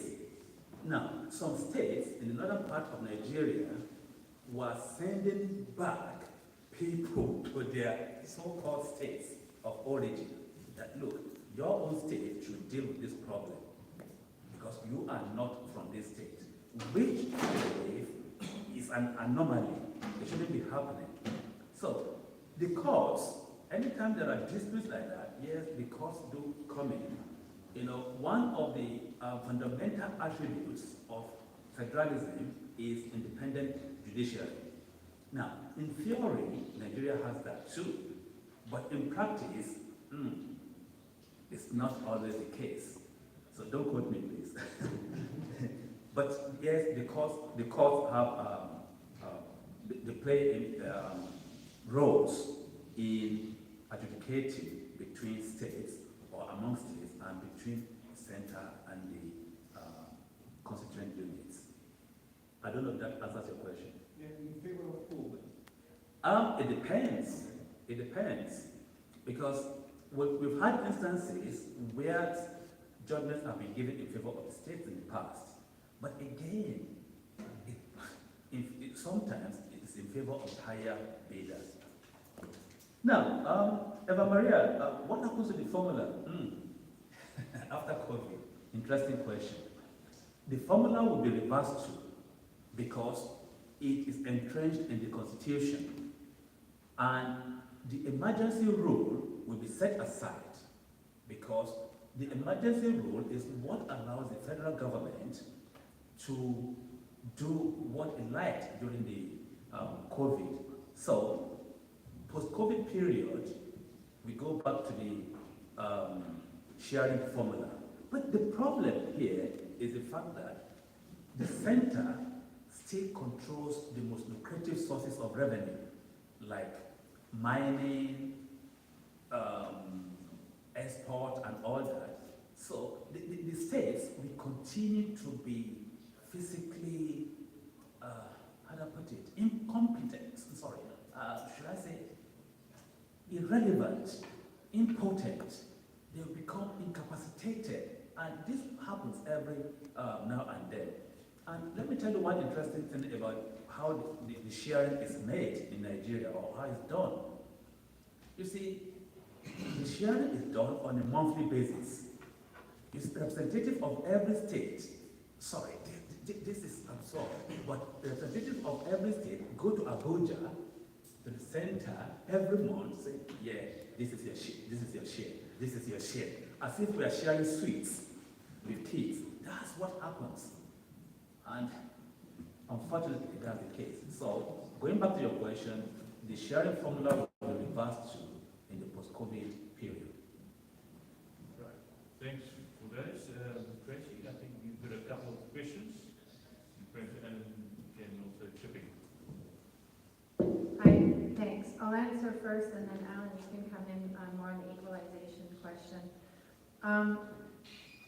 So yeah, definitely Andre and Danielle have also written lots comparing Canadian and Australian equalization. So the only comment I'll make there is the political deal that Alan mentioned happened with Western Australia in 2018 is the first politicization of equalization in Australia historically. It's historically totally technocratic. There is no political contestation. And the way they were able to sweeten that deal was when they gave off payments to Western Australia, politically motivated because of the fall of the relativity and the lag in the calculations of the amount they get. Western Australia, the Prime Minister gave Western Australia more money, and in order to not create it into a political situation, he increased the floor for all the other states, so nobody was made worse off by Western Australia's deal. But as you said, there is inequality in Australia's equalization since 2018 because of that. So as Alan said, I'll just give you some more numbers. So currently, Western Australia is reporting a net operating surplus of 8.6% compared to Victoria's of minus 19.7. So the equalization system is not as equal as it used to be, which goes to the question in the back in terms of the tensions between federalism. You would think because Victoria has minus 19.7 and WA does, that there would be more tension. But as Alan said, that division of labor is so divided that there's really this belief that, and that goes to the lockdown question. So it's totally political in that the incumbents were re-elected and rewarded in the polls for having the tightest restrictions because they saved the people within the territory, which marks a revitalization of Australian federalism that we traditionally haven't seen. For example, we joke in Australia that nobody knows the names of the premiers. Every single one of my students and most Australians for the first time ever know the names of all of their premiers because they were so front and stage in responding to the pandemic. But that expectation of their response was to keep people safe, not to pay for it. So the economic consequences of Victoria are draconian, and again, because of that historical institutional logic I mentioned, in the ANU opinion polls, we run tons and tons of public opinion polls, we still see the public really believing wholeheartedly that the state of the Victorian economy is the responsibility of the Commonwealth government to fix, not the Premier of Victoria, which means he's not electorally punished because the economy in Victoria is still really suffering. And on Eva Maria's question, and then I'll wrap it up with there, we did attempt tax reform in 2015 in Australia. We actually, I was quite new to Australia, and Alan knows more about it than me, but we all sat around the table with Canadian experts too that were brought out. How can we revitalize federalism in Australia? And then the Commonwealth quickly realized that the only way to revitalize federalism in Australia is to reform the taxes. And there again goes to the question of the premiers aren't making any demands to reform the taxation system. And to answer just a detail to your other question, their indebtedness comes from infrastructure and disaster spending, not from general revenues and expenses. So the equalization covers their ability because it's based on need, not demand. So that's the difference with the Canadian system. And so they can cover their constitutionally mandated services. What they can't cover is Queensland can't afford all of the flooding expenses. So every time we have a climate change, we see the state debts go up. But again, what I was trying to explain is that the crisis budget doesn't become an electoral budget in Australia. So as Alan said, after the crisis budget goes in, then once the crisis, whether it's the bushfires or the flooding, you see go up in each state and then it resumes to normal. And they prefer to just lobby that extra disaster spending and infrastructure spending. They prefer to politically lobby the Commonwealth to provide them more non-discretionary funding. I'll turn to Alan if he wants to add more about equalization. Alan, would you like to come in?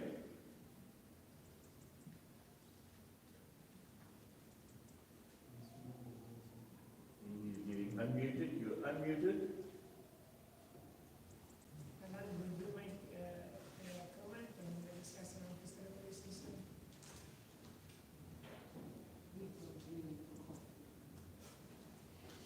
Yes.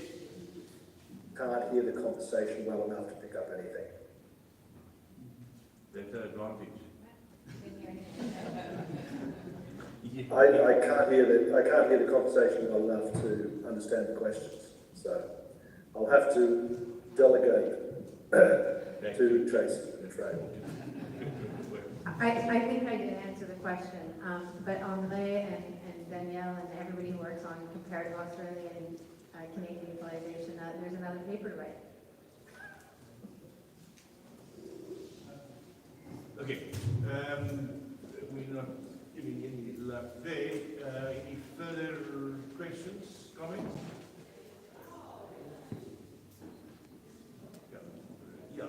Can I just return to just from a question from the chair, comment, is this behavior of not wanting to borrow in the Australian system, it's symptomatic, I think, was raised previously, about the unwillingness to take on new taxes or even pushing for it. And that is a common phenomenon. I know in Kenya, great push for the constitutional percentage that should come from the national budget to the counties. From 15%, they want to increase it to 45%. But not a single word said about give us more taxes other than property rates. And that seems to be a real political risk avoidance of not being punished at the polls. And that is the fundamental one. But it seems, why is it that the political culture that happens at the national level, either there's simply short-sightedness, that state levels don't want to engage in this risky behavior? What drives state politics?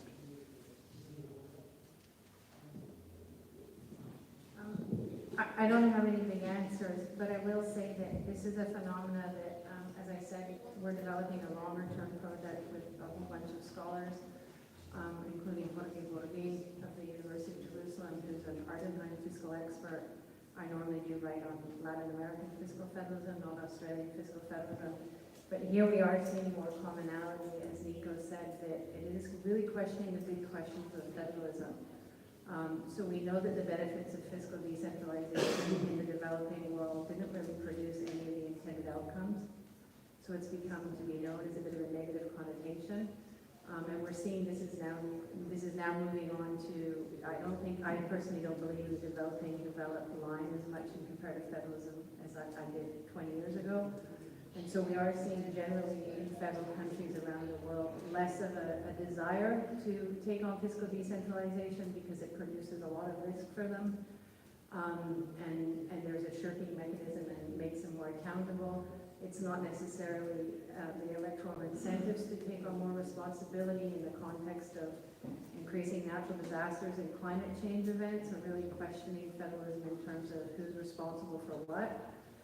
The Premier of Queensland definitely doesn't feel responsible for the flooding, but she's expected to pay for it. So these are huge federal theory questions that I think are really relevant right now in this theme. Yeah, it'll be interesting question about the Premier pleased on several items, of course, climate change. Why was that paid for? I think that Alan has asked for start. At least he do something. Is there a hand up? Yes. Okay. Is that me you're asking? Yes. Yeah. Okay, I simply wanted to say, because I didn't know whether you heard it before, that the sound quality is so poor, I can't follow the conversation, so I can't participate or respond. Sorry. Yeah. Okay. No, that's been a problem. The other option is that John puts a thing in the chat with the question, and we could then read the question on the chat, and then we can try and answer it. Andoni, que lo escribas en el chat las preguntas. Well, for the next season, I think we can do it for the next season.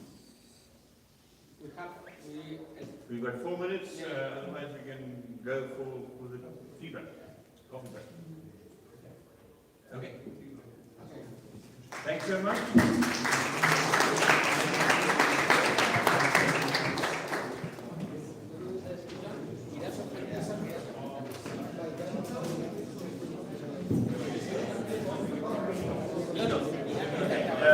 Just for 20 minutes, we will be back by 11:15.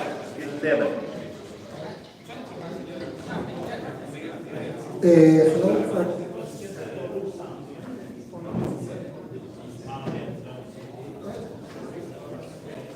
For everybody who doesn't have the accreditation, please, here is a desk, come with me, I will give you, okay?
Yo tengo una presentación PowerPoint. ¿Lo necesitas ahora o al comienzo? Sí, bien.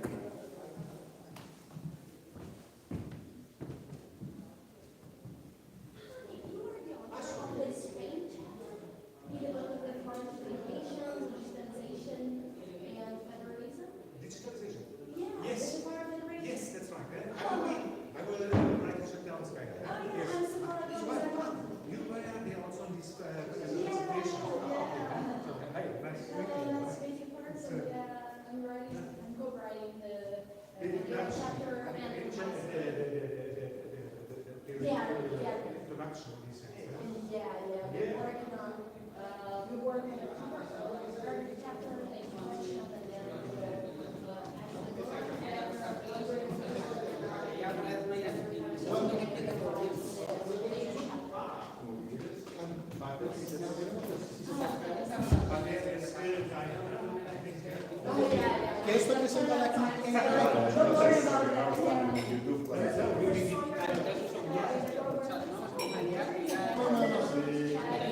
Hostia.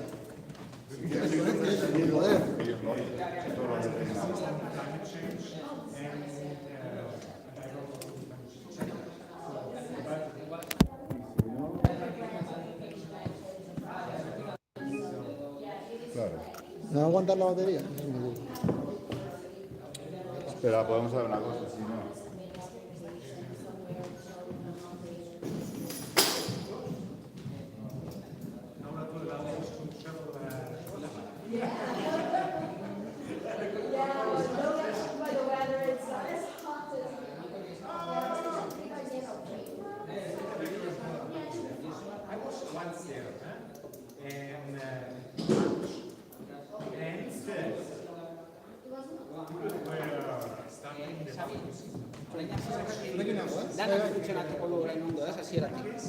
Funtzionatuko du? Bai, streamindak eta grabaketak ondo funtzionatuko du.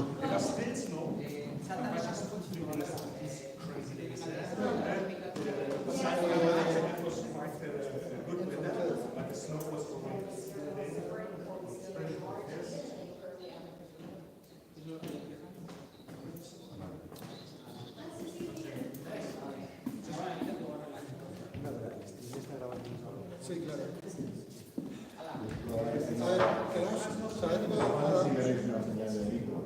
No, mira, no vamos a tocar nada. Es que, mira, es un puto desastre esto. Quería sacar las cosas tuyas, pero es un puto desastre. Esto no es algo que no entiendo, que no me aquí estamos así, pero bueno. Como no es cosa ni tuya ni mía, vamos, no toques nada, por favor. Que ya funciona, está funcionando para lo que necesitaba, funcionaba. Lo vamos a hacer. Claro, ellos que tienen que tener YouTube apagado cuando estén hablando y cuando no estén hablando, para que escuchen lo que... Vale, pero bueno, yo creo que es mejor no, que no, porque cuando conecten el sistema es cuando se conecta el sistema. Uno empieza a hablar, luego uno lo desconecta. Andoni, quedamos así, cuando pregunten le repites y ya acabamos aquí. El tema es que los de casa puedan escucharlo bien si lo ven.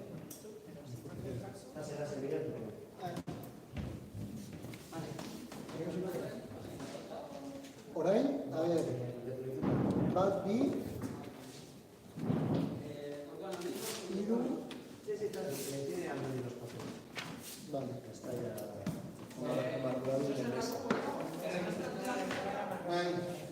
Sí, la verdad que sí. John, esa tira de hotel, tira electrónico. Sí, sabes, te Petra y Mario, Vidal y Sale.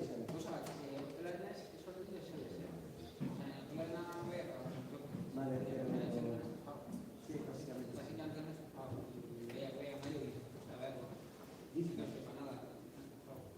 No, eso bien.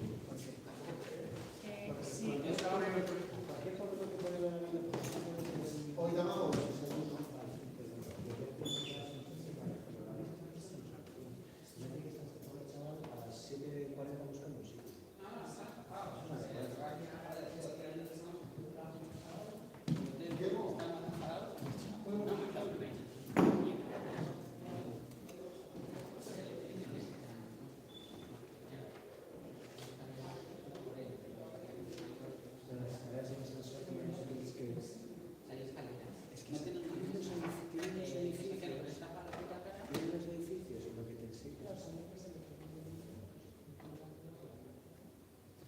Tienen dos edificios y te llevan al campo.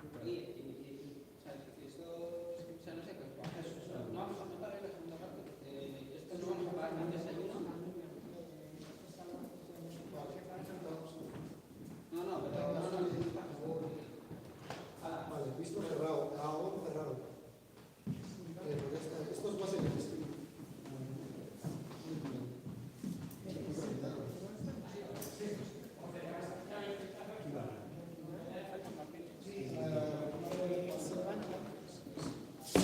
No, que los online van en otro orden.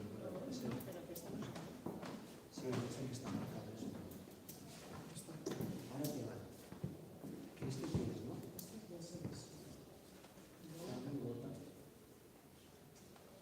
¿Quién me tira los cables? Vale,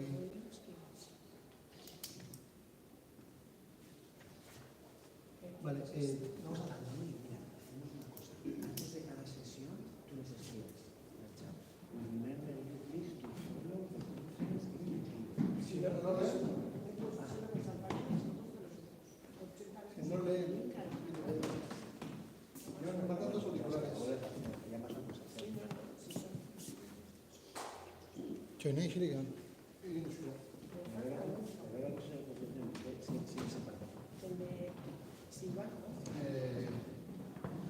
Y Arjón, me faltan cascos. Dos. Simplemente por esto.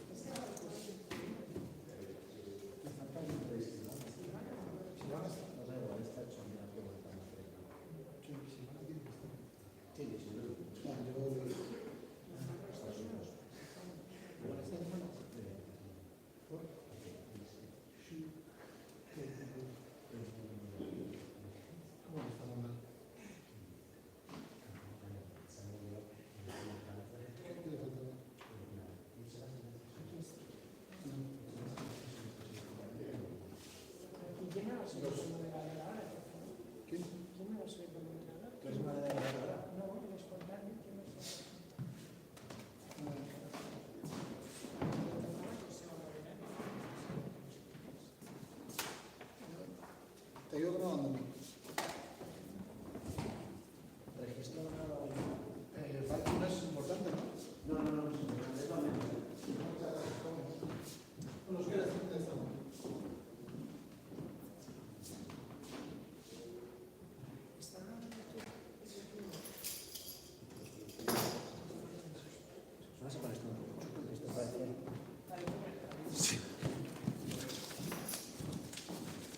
poner esto un poco chucu. Después del desastre de... ¿Me tiene pensado? Uy. Esto sí me pasa, me han venido los chicos de más por esto y que a mí se ha pasado con las cosas. Que me ha venido a decir que yo estoy viendo las fases. Antonio, espera.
Sí, por lo que oye, si no hace falta medir.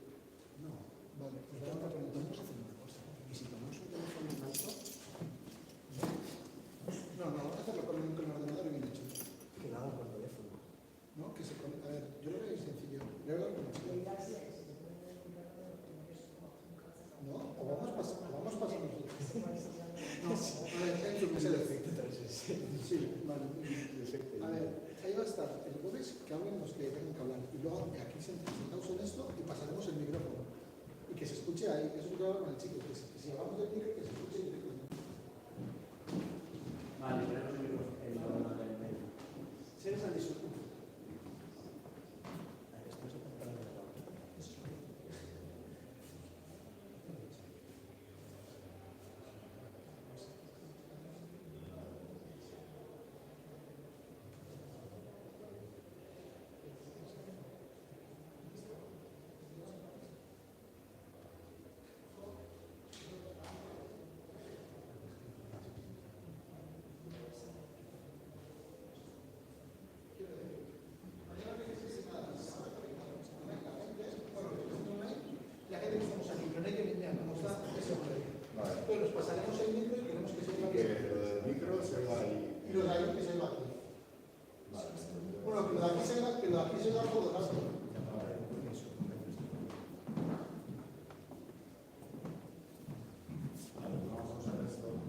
Hoy no, mañana. Mañana para mañana. Vale, mañana. Bueno, luego vamos a ir a las 6. Vale. A las 6 subimos y hacemos. Vale. Lo que pasa es que a las 6 creo que están arriba. Bueno, no jodas. Espera, te digo algo. Pero bueno, la prueba del executive vamos a verla aquí. Bueno, va a ser igual. Es mañana. Vale, Mañana es lo que pasa que mañana hay como 2 sesiones que no se... Yo voy a probar, chicos. Y eso que vaya a jueves, ¿no? Eso es, porque va a haber una simplemente es como los productores de los centros que se sientan en un gordito y ahí sí que se llaman los proyectos. Pero que se oiga. Sí. Aunque no se emita, que se oiga. Eso, por esas cosas, porque claro, cuál es una reunión de trabajo que está preguntando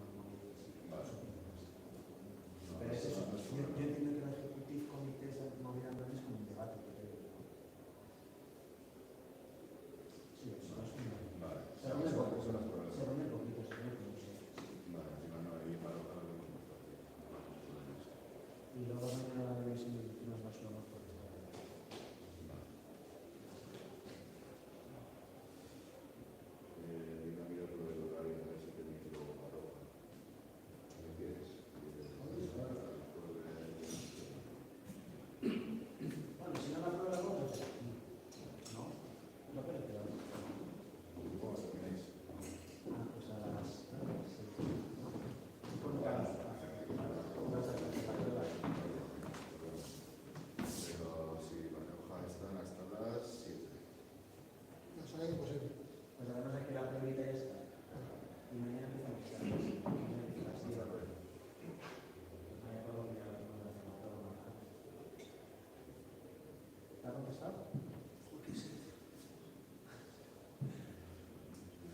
maybe better. Easier for you.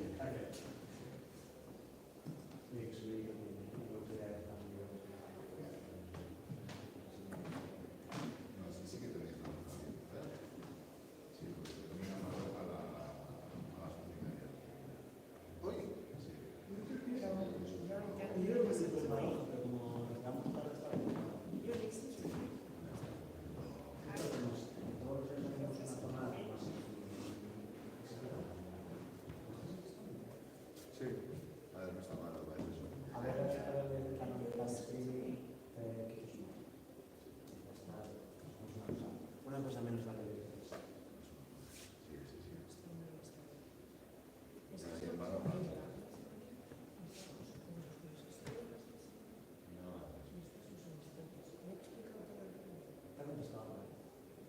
I can't see anything as a box.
Sí, adelante.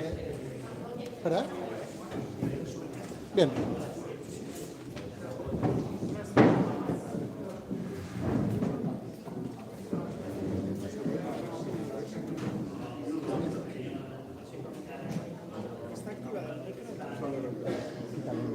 Ya lo pongo yo.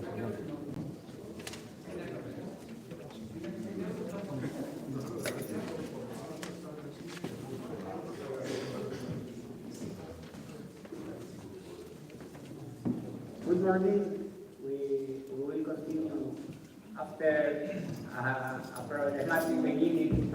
As you know, the academics, apart from fixing the world, we also have to fight against the technical question. But I think that we have already fixed all the technical problems, and we will continue now with normality. We continue in this case with the first session regarding the fiscal federalism, crisis and financial imbalances. And just in order to explain a little bit the functioning of this table, they will start Fabio Botta and Christian Bender. After that, they will come John Kincaid and Wesley Electron. The third speaker will be Mario Cousin, Mireia Graua, and myself. And the last speaker will be Silvana Gomez. In that order, we will come and go from the chair, and then at the end, we will be all of us in the table. Okay, just for the mix here, 7 persons, that it will be more comfortable for all of us. Without losing more time, it's your turn. Long COVID in public finance, lessons from the COVID-19 pandemic in Germany. Christian Bender and Fabio Botta. Yeah, that was the intro. I wanted to say. I know we're both scientific employees from the University of Leipzig, and our today's content is the following. We want to give you a brief introduction into the Fiscal Federalism system in Germany. We'll discuss with you the impact of the pandemic and the measures of the Bund and Länder, the two federal levels in Germany. Then we'll show you the debt levels in the Bund and Länder related to the COVID-19 measures. Provide you a small case study of the accuracy of municipal trade tax compensation, and last but not least, lessons learned from 3 different point of views. So what is important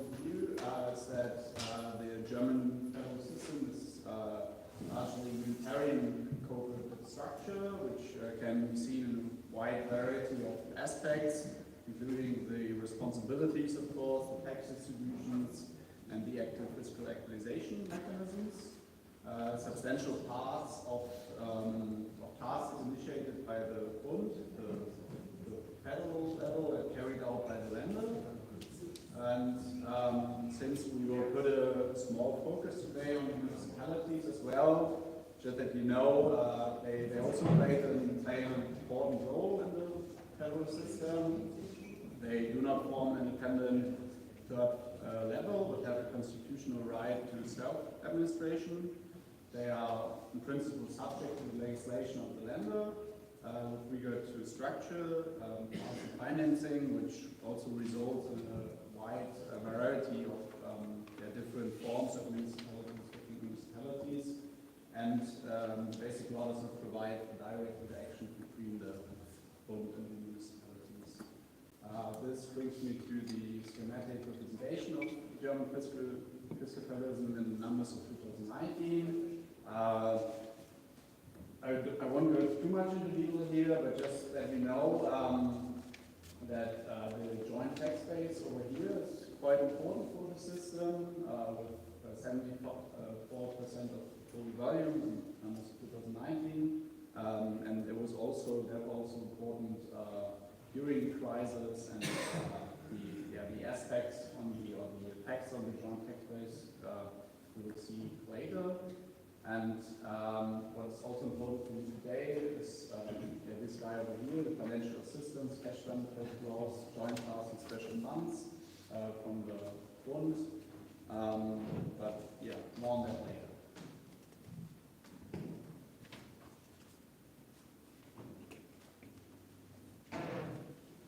So we can take a quick look into the developments of the tax revenues, and here we see the federal level, and as you can see,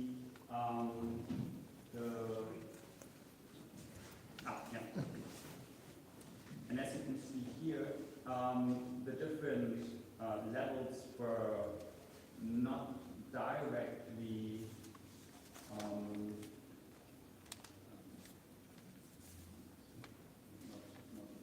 not affected in the same way.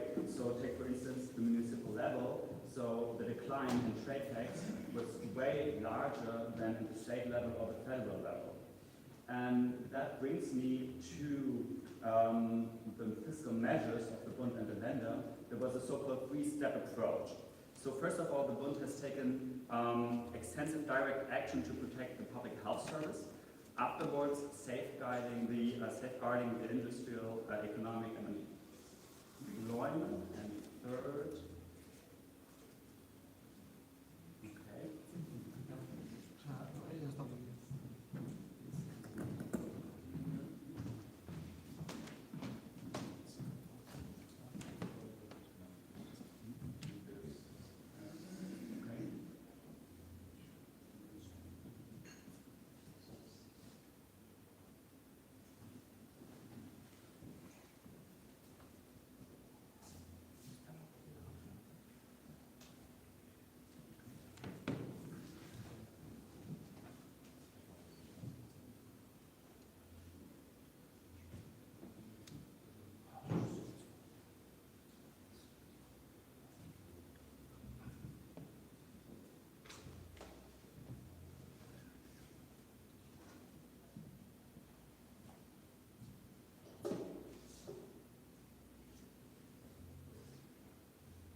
to combat the pandemic effects.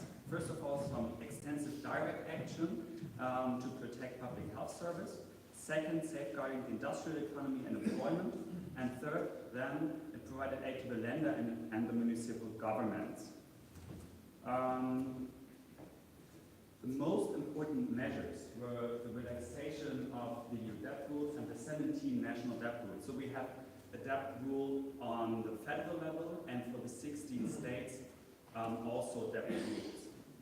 And because of the relaxation or the general escape clause, it was also possible to construct transfer payments and the creation of new funds for specific needs, as well as then some compensation schemes for reduced tax and fee revenues, which we will come back later to, and some federal aid programs for the municipal level, as well as the stabilization of the fiscal equalization mechanisms.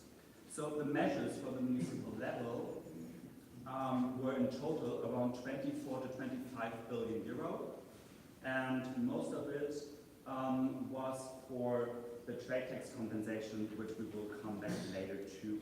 So how was all of this financed? Most of all by debt. And the federal states, as well as the fund, has used the borrowing option to varying degrees. Furthermore, borrowing under the debt rate means that you have to have a repayment scheme in all federal states, as well as the bond. So as it can be seen, different clusters can be identified. This clearly shows that there's a classic trade-off between the repayment amount and therefore the future budgetary burden and the repayment period.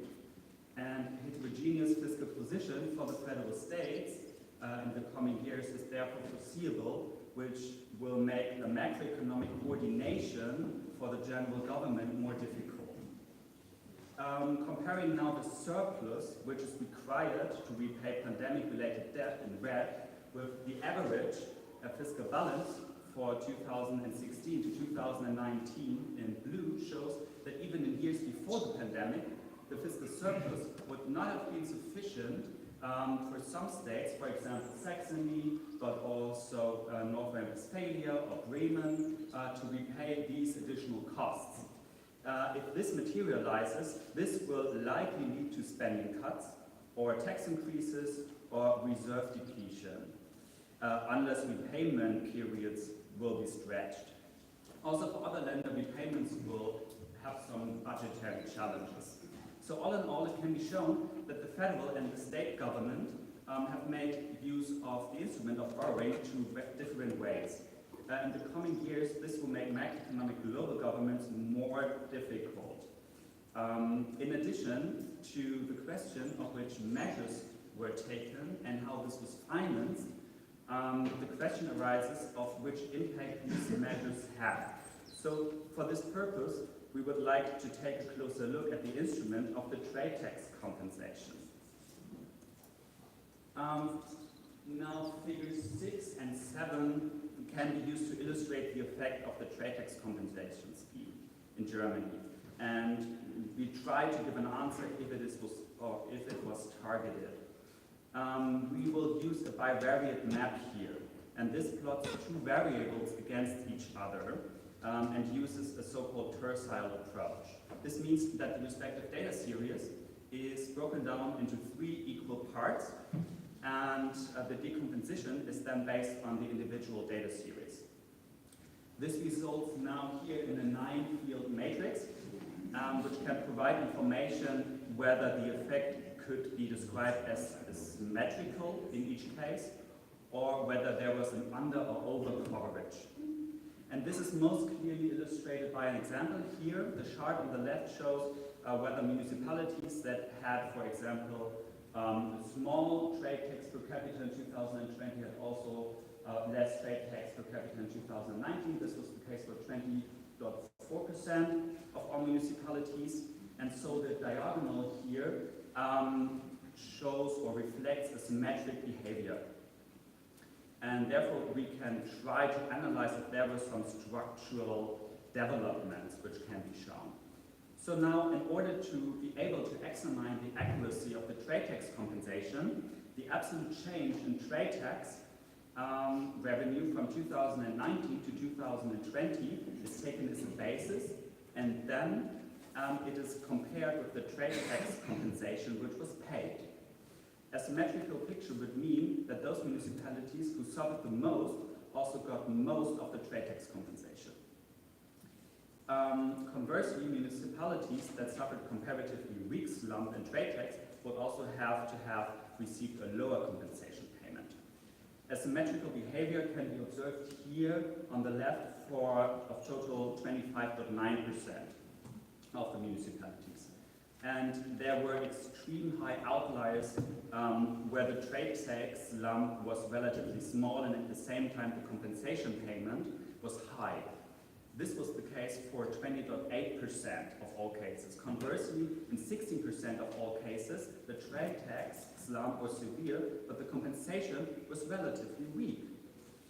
So, how does it come to this? It should be mentioned that the compensation payments were offset if the lender had made a prior compensation payment. The downward deviation can thus be partially explained.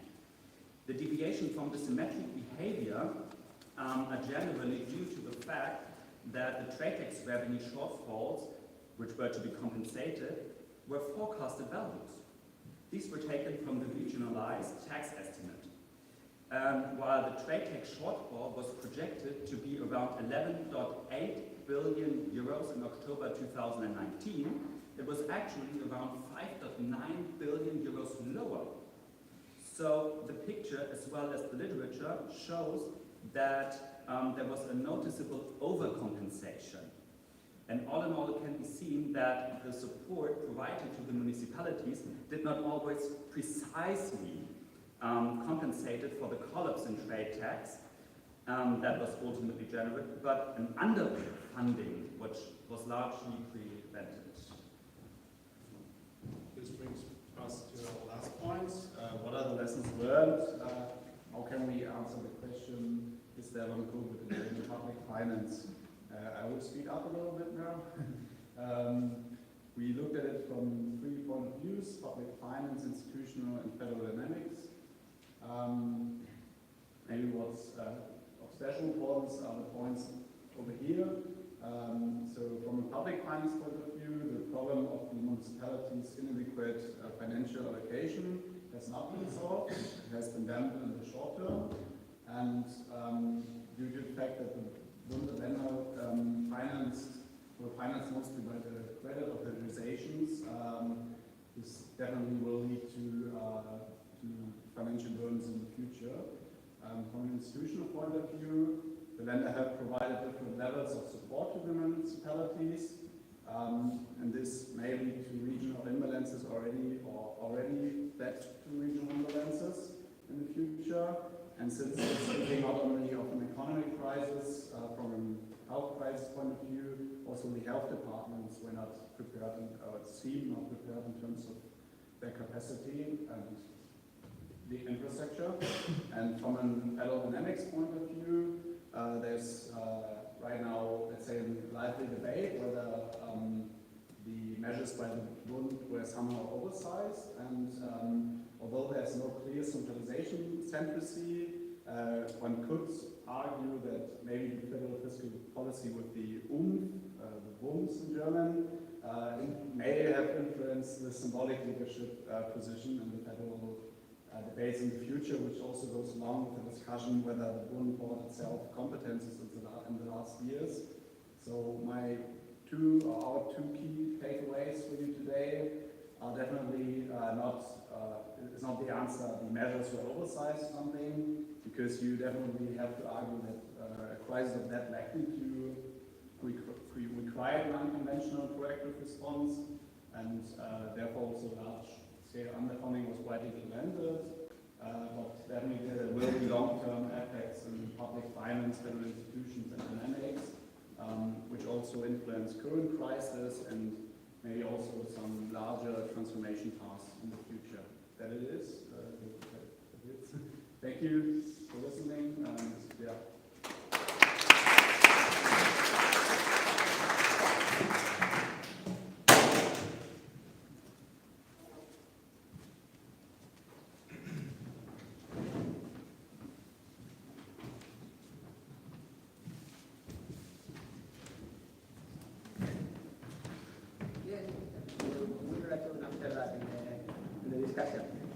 Okay, we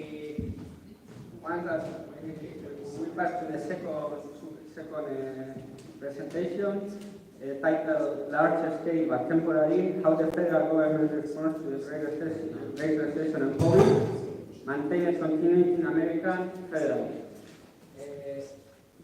John Kincaid and Wesley LeCroix, it's your turn. Thank you. John is out there somewhere. He will join us for the question and answer part. We're going to take a big chunk out of American federalism and fiscal federalism today. Basically, what we tried to look at was whether or not federal programs to deal with economic crisis in both the Great Recession and then in COVID actually affected American federalism and changed the course of American federalism. For the most part, we are doing no. Right?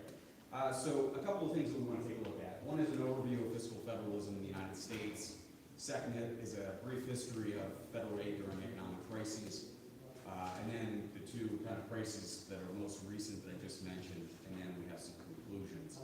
Again, I'm not going to deal with every specific. The programmatic stuff that was involved with both the Great Recession and also COVID is massive in scale. I mean, mind-boggling even for American standards. So the first thing we take a look at is the development of fiscal federalism in the United States. And this is a chart since World War II. Most of federal aid started with the road aid in 1916 after we got our gas tax, the federal income tax in the United States, which allowed the federal government to pass funds along to the states. As we get into post-World War II, we see that there's a very big kind of change as we get into the 1960s when the federal government gets involved in what we call Medicaid, which is the shared program for poor people in healthcare in the United States, that's shared between the federal government and the states. We also see more aid to elementary and secondary education during this time, higher education. And then we see it continue to go up as a share of the GDP through the late 1970s, at which point Reagan came in with the conservative revolution in the 80s and cut aid to states and local governments at that point in time. What we do see is we hit that kind of trough at the late 80s, and then each of the recessions that we had in the United States since then has kind of seen an increase in funding for state and local governments from the federal government. So we had a recession in 1990 to 1991. You see a bump and then it goes down. We had a recession in 2001, it was about 2003. You see a bump and then it goes down. The Great Recession, a big spike, and of course COVID, we see a massive spike. So we started off in 1946 with 0.4% of GDP going directly to state and local governments, and the estimate for fiscal year 2023 will be 4.1%. So there has been a long-term trend. One thing I will mention as we go through, one of the reasons why it's increased kind of drastically, even though we don't, even you see the drops after recessions, is because we have had an expansion of the Medicaid program under the Affordable Care Act, which expanded health care insurance in the United States. So that sent a lot more money back to the states. As far as the individual kind of policy domains that the federal government's been involved in, the long-term secular growth has really seen a shift in what my co-writer John Kincaid calls the transfer from places to persons. And you'll see that the top two categories, with the exception of this general government spike, right, because of COVID, the top two categories that we have here are healthcare, which again includes Medicaid program and also a state children's health insurance program, is the largest category and has grown substantially over the last couple of decades. And then income security, again, welfare programs, food stamps, things like that are distributed through the states. So those go directly to people, and then the other top five categories would be community and regional development, education, transportation. One thing I would like to point out is that there is a massive spike in aid directly to general government as we take a look at this as a result of COVID, and I'll talk about that in a minute. And again, there's just another one. When it comes to actually discussing individual states and how much money they get back from the federal government, there is no fiscal equalization in the United States. Each formula is basically programmatic. So for example, the Medicaid program depends greatly on the amount of wealth that a state has. There's a minimum cost sharing of 50% that goes up to around 70 or so percent for the poorest state, which is Mississippi. There isn't, however, all that much of a correlation between what individual governments get and their wealth status. So each state with an X is the top 10 poorest states in the country. And you see, while they do kind of get more back from the federal government, there are quite a few states that are not poor that end up getting more money. And you also notice here that this is 2020, and nobody is a net donor to the government because we basically funded everything through deficit spending. So, you know, even the lowest state, Connecticut, was still pulling in an additional $4,100. And you also see other states like Virginia and Maryland, which are right bordering onto the District of Columbia, tend to get more federal dollars because of the fact that they have a lot of federal jobs that are located in suburban Washington, D.C. All right. Luckily, I don't need the slides, so I can keep going until you get it fixed up. But so basically what happens in the United States is the state and local governments, 46 out of the 50 states, have balanced budget provisions written into their constitutions, which means they cannot run deficits. And the other 4 states basically have some sort of provisions whereby they have difficulty borrowing. So for all intents and purposes, when we hit a recession, states and local governments end up having to really cut their budgets or else increase tax revenues in order to be able to survive because they can't borrow. So it's counter-cyclical because of the fact that in general, the 2 biggest sources of income for states are their state sales tax and then income taxes, which decline during periods of economic crisis. Basically, about 12% of all jobs in the United States are state and local government jobs. So the federal government's got an interest in making sure that we continue to have, particularly in the areas of education, people working in these areas, because education will be the first thing that's cut by state governments, primarily because that is, in many states, locally funded, right? So the federal government's become much more involved in these crises over recent years and decades. The last 7 recessions that we've had, we've seen that the federal government has had some kind of fiscal policy that's helped out the states. During the Great Recession, we had federal money going to the states for programs like education, for income stabilization for individuals, and also for Medicare as the cost rate increased. There's also a lot of money spent by the Federal Reserve, which is a central bank, which poured about $2 trillion into cleaning up toxic debt, which was something fairly new, but not something out of the realm of possibility. What we didn't see during this time period was any money going directly to state and local governments for uncharacterized spending, or spending for whatever they wanted to do. And then federal aid in the COVID era is staggering. The Coronavirus Act was $2.2 trillion, followed up again by another, the CARES Act, which was or Biden's first act, which was about $1.2 trillion, and then again the Inflation Reduction Act. So we spent trillions of dollars, and again, most of this has all been funneled through programs that already exist for expedient purposes, right? And otherwise, what we've seen is that the Federal Reserve has taken on some additional things that it hasn't done in the past, particularly buying up bonds on the market to lower interest rates. But for the most part, there hasn't been any change in American federalism. So let me get to the conclusions. All right. One, we see in these 2 most recent kind of crises, we've seen use of existing programs to funnel aid. Right. So we have an unemployment insurance system in the United States. Money went through that system from the federal governments to the states. It was already existing.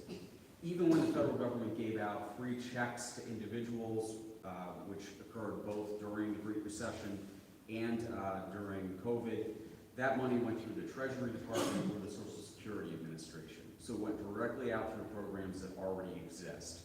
There was no new infrastructure that was kind of increased during this period of time. There's no expectation that direct federal aid to state and local governments is guaranteed, right? And I didn't really talk a whole lot about it, but there was about almost $500 billion that was given to the states directly for more or less whatever they wanted to spend money on in the two big coronavirus acts.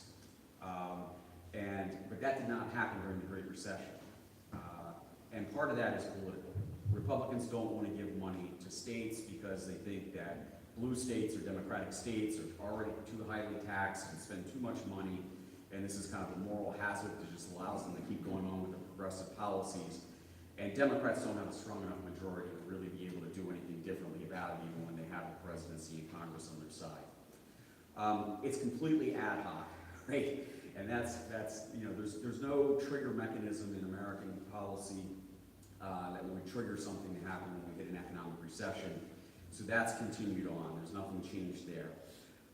We have institutional process in the United States and the U.S. Senate. Basically, you need 60 votes out of 100 to cut off debate in the United States Senate. Neither party, for the most part, ever has the ability to be able to trigger that, you know, to get above 60 votes.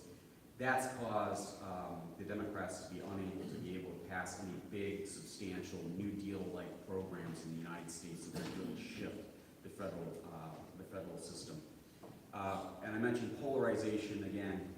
You know, this is, you know, for a while we were united, at least during COVID at the beginning, but now it's, you know, Republicans are not supporting anything that Democrats are doing, and as a consequence of that, it's difficult to really change the federal system. And then finally, I would just end up with this. You know, the politics and grantsmanship of the way our Congress is set up basically leads to suboptimal timing and allocation of fiscal aid to state and local governments. The aid never comes on time. It never comes fast enough, and it never goes to who it should go to. This, to just give you an idea, this is the CARES allocation, which was the $150 billion. Every state was guaranteed $1.25 billion regardless of its size. So we've got states like Wyoming, Vermont, Alaska, South Dakota, North Dakota, who basically were hauling in a lot of money from the federal government even though they had no people. And then you had California with almost 40 million people only getting about $15 billion. So the per capita CARES allocation was, you know, in the $300 to $400 range for the top 5 states, whereby it was between $1,400 and $2,100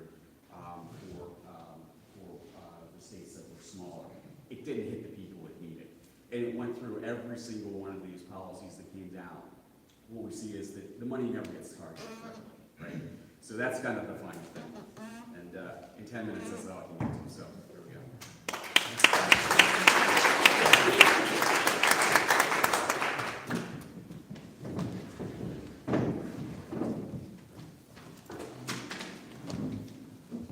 Okay, thank you very much.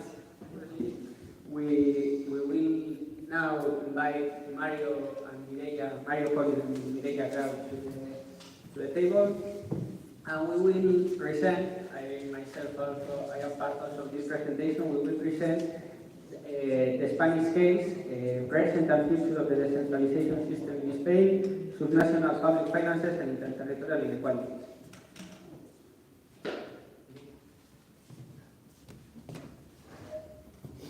Mario, it's your turn. Okay. Thank you very much, Michael.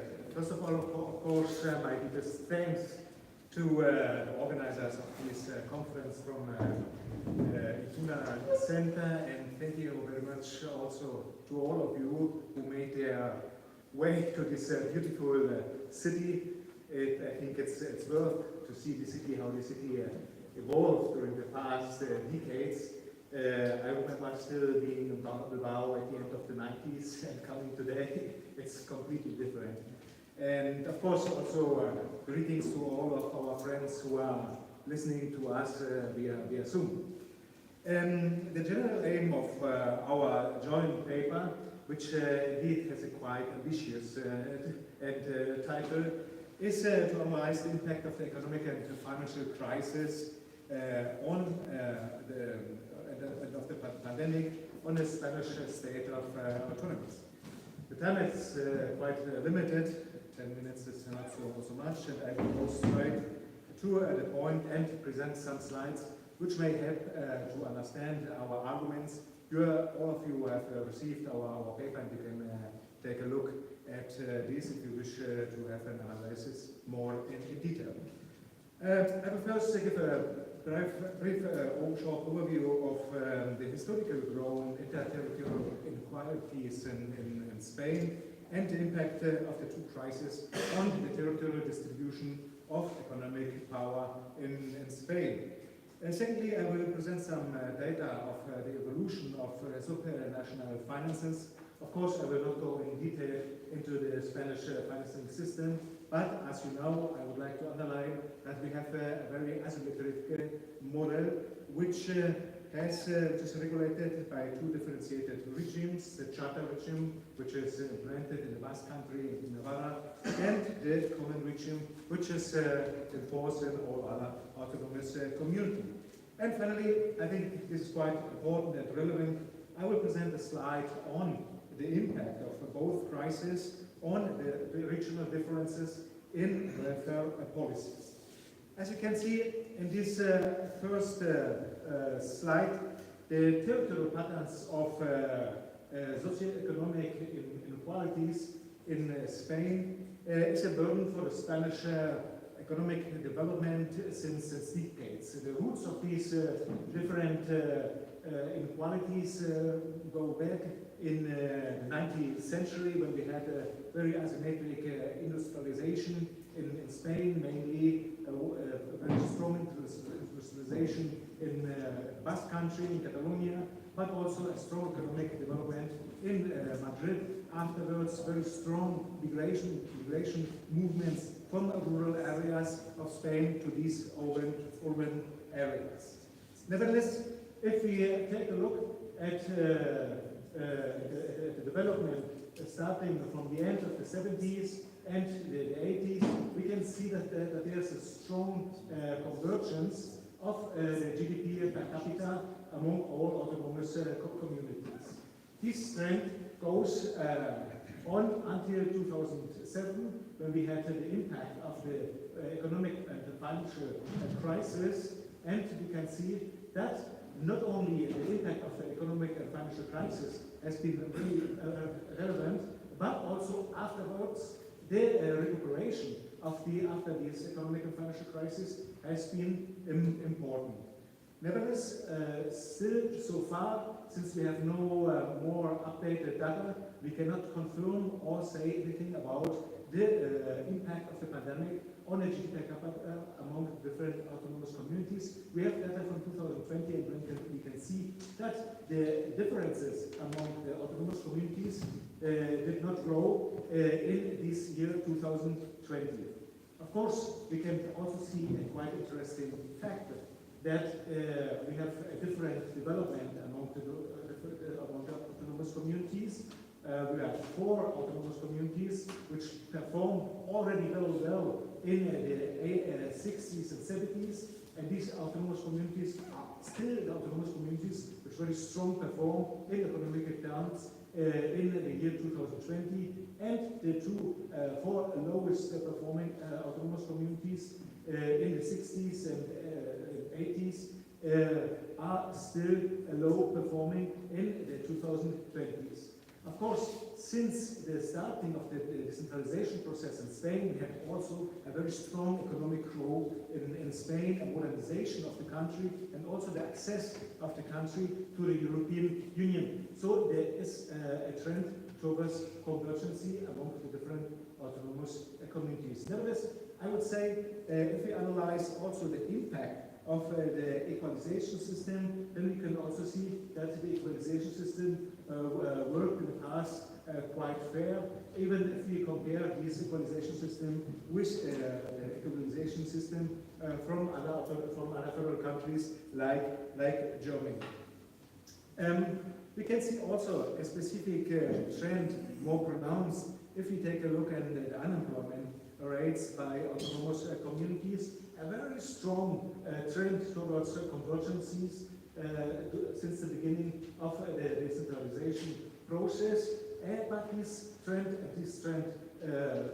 towards lower unemployment rates stopped dramatically in 2007, and you can see that after 2007, the unemployment rates started to grow again, but not in the same way. We have some autonomous communities which perform much better than others.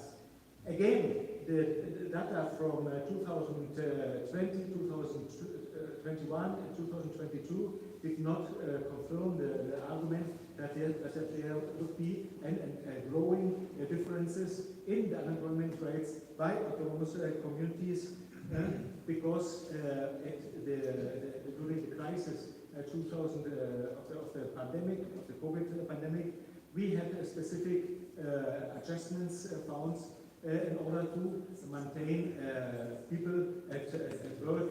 These funds have been mainly financed by the European Union. Let's come to the development of public debt. We can also see a quite different development in both crises. First, let me say, starting into the year 2000, the economic development of Spain was quite strong. We had even a surplus in the public debt until 2007, and of course the impact of the economic and financial crisis in 2007 was quite relevant. So we can in this slide also see that the burden of these crises was overtaken by the central level, but also you can see this in the yellow green line. The debt of the autonomous communities grow quite important. In order to address, and order also to explain the high debt of the central level, it's relevant to see the different measures which has been undertaken by the central government in order to address both crises. While in 2007 the central government created a specific liquidity fund in order to help autonomous communities to address their financing responsibilities. In 2020-2021, we had this fund in 2000, which was also created in 2012, was a fund which was related to very specific conditions for the autonomous communities which acceded to this fund. In 2012, we had a specific. 2020, we had a specific fund from the central government, which was not related to conditions. Here you can see the differences among the autonomous communities which acceded to this fund created by the central government, and you can see the differences are quite remarkable. All autonomous communities of the common region ask for this money in a different manner. Nevertheless, both autonomous communities from the Charter regime, Navarra and the Basque Country, did not rely to these resources. Nevertheless, if you take a look on the public debt in the different autonomous communities in the year 2021, we will see a quite different picture among them, with some autonomous communities with a very high public debt. Valencia, close to 50% of their regional GDP, but also some autonomous communities with a very low public debt, like the autonomous community of Madrid, and also Navarra or the Basque Country, which have actually very low debt. And finally, I would like to present the public spending on the One Welfare policy, which is public spending on health, in order to show the growing differences among the autonomous communities. You can see in 2001, 2002, all autonomous communities obtained responsibilities in public health, and the differences in spending per capita have been quite limited. However, over the years, you can see that the differences among the autonomous communities were growing. the general trend is towards a higher spending in health, but you can also see the very important impact of the economic and financial crisis, which is more noticeable in 2009, 2010, 2011, and the growing trend afterwards. However, as I said, the differences here are quite relevant.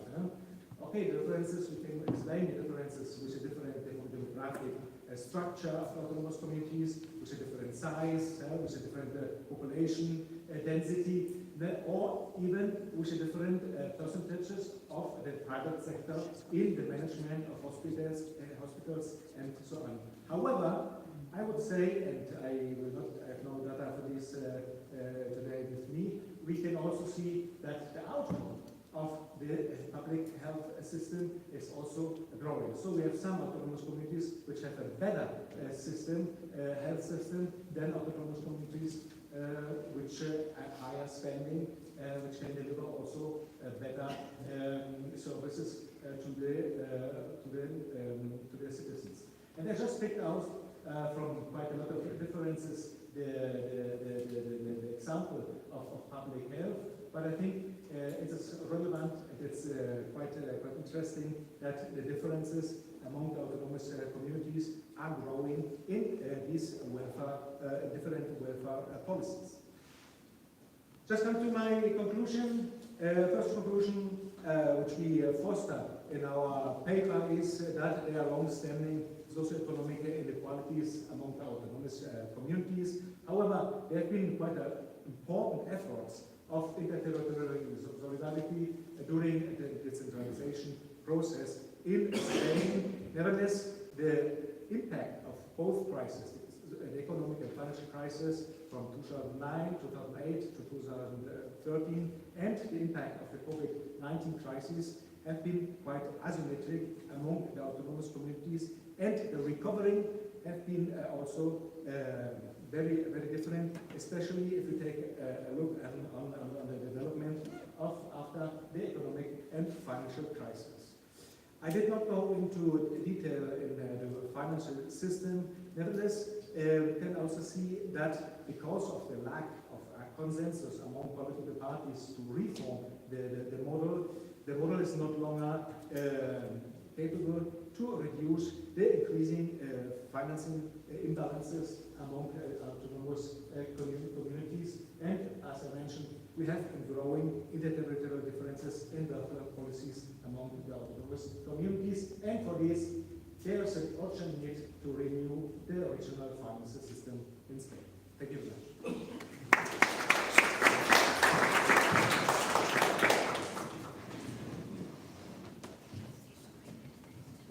Thank you, Mario. Thank you, Mireia, and myself. We will end this the table of presentation before the discussion after that with the presentation of Silvana Gomez. Please, can you come to the table? And Silvana will explain us what the title of the presentation is: Fiscal Decentralization After Systemic Crisis, an Analysis of the Brazilian Experience.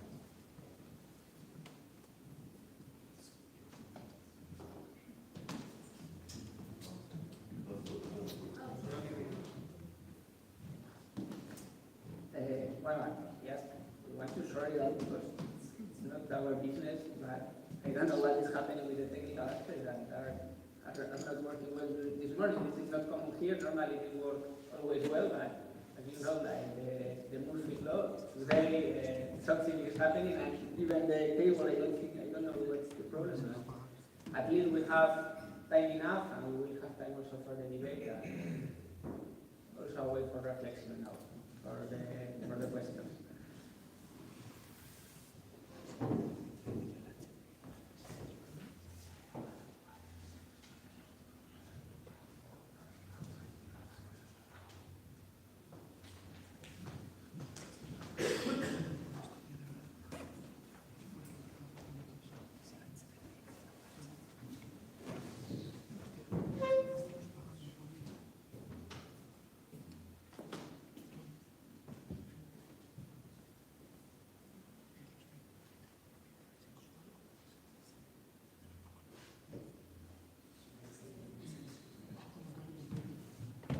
Okay, let's hope for the best.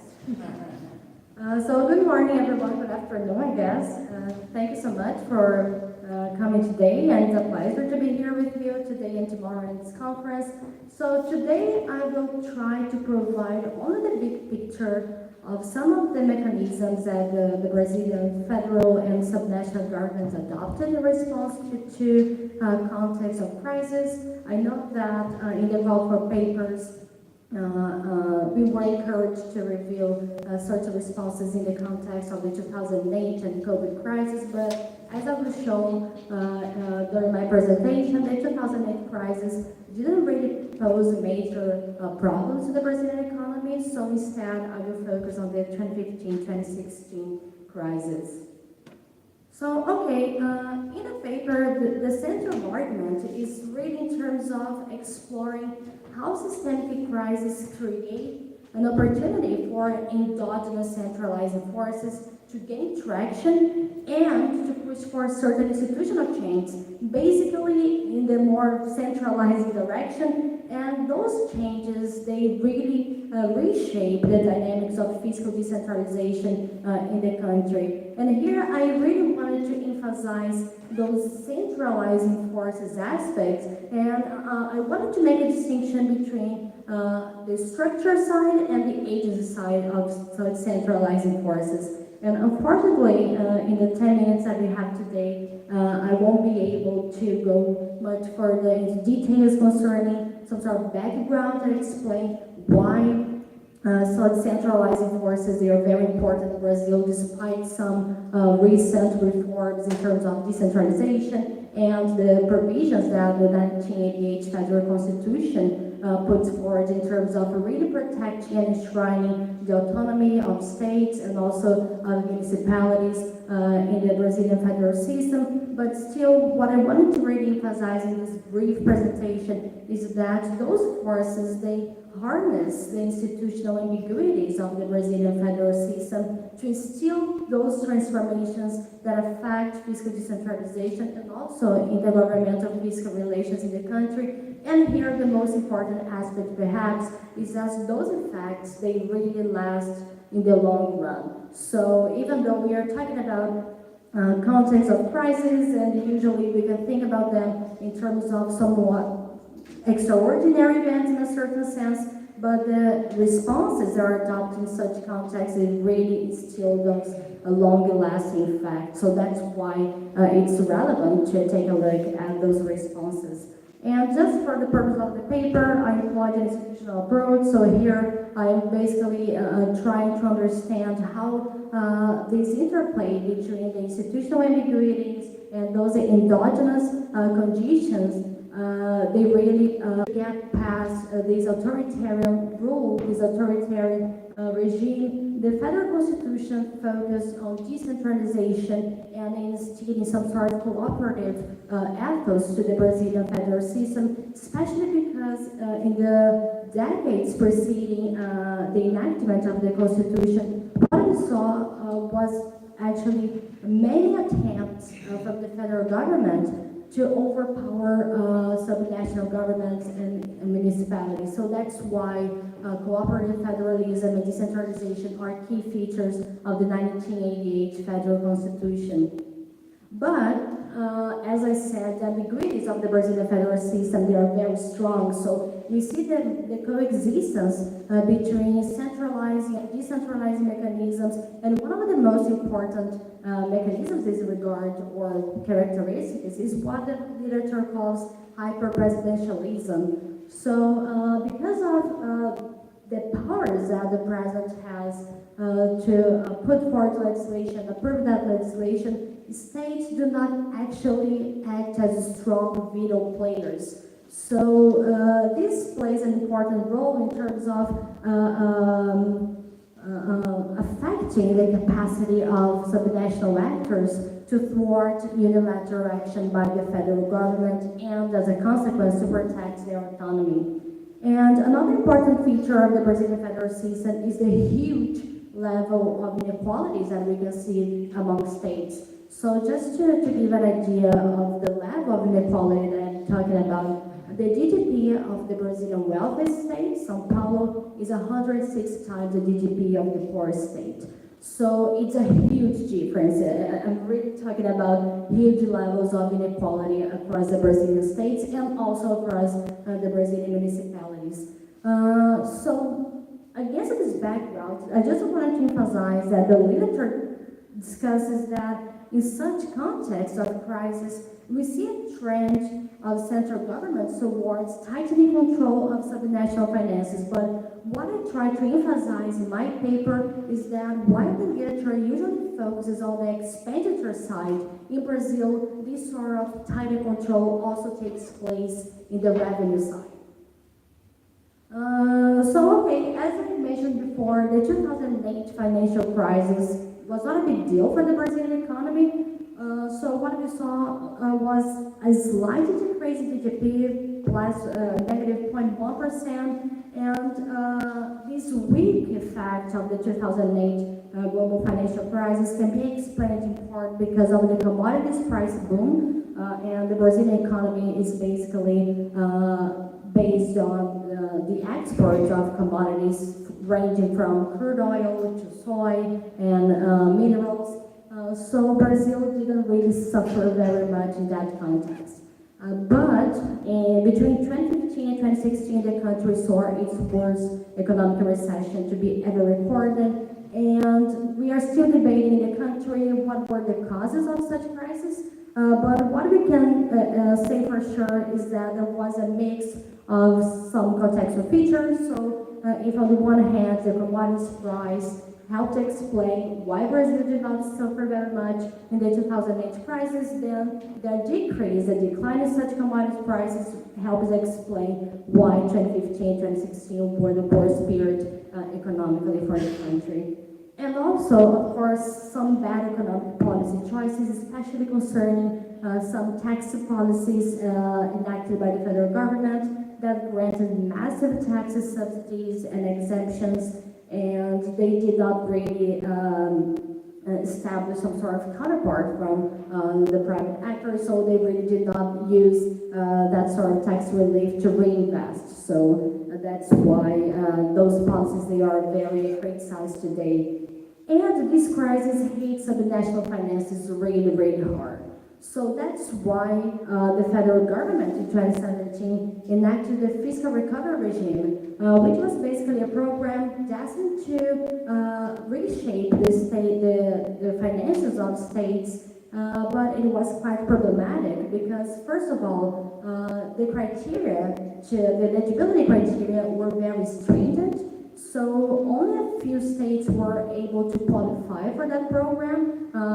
So we have 26 states in Brazil, and up to today, only 4 or 5 states were able to adhere to the program. And the second point of the fiscal recovery regime, and that helps explain why centralization is usually the response by the federal government to deal with crisis, is that it mandates states, the participating states, to adhere to the institutional framework of the federal government in terms of managing personnel expenses and pensions regimes. So what the federal government does is to condition that sort of support to the adoption of the same rules that apply to the federal level. So this is a problem. Many states didn't want to do that, so that's why some of them didn't even apply to that program. So this was really problematic. It was discussed happily and extensively in Congress,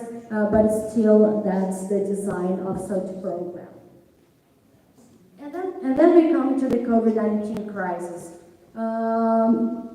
Similar to other experiences that we heard here today, the federal government was more affected by such crises than the states, especially when we think about their finances. And the federal government was the one that absorbed most of the economic shocks stemming from the pandemic. But more recently, the inflationary pressures that really can be explained by this interplay between the COVID-19 crisis and more recently the conflict in Ukraine, they really put a lot of pressure on the federal government, especially when it comes to fuel prices. So the response of the federal government was really to say to the states, hey, reduce your ICMS rates. The ICMS is basically some sort of interstate tax that is the main source of revenue for most states. So the federal government wants states to reduce those rates in order to bring fuel prices down, but it did not want to provide any sort of compensation. So it was, of course, a problem. A lot of conflicts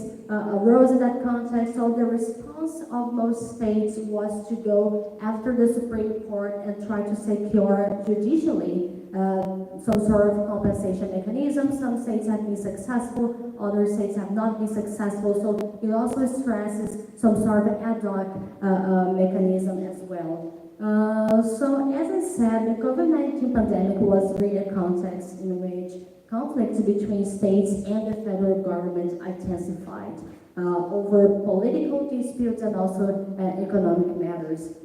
So when it comes to that reduction in this state's tax rate, the states expected such change will entail significant revenue losses. So that's why they are fighting so hard to try to get some sort of compensation.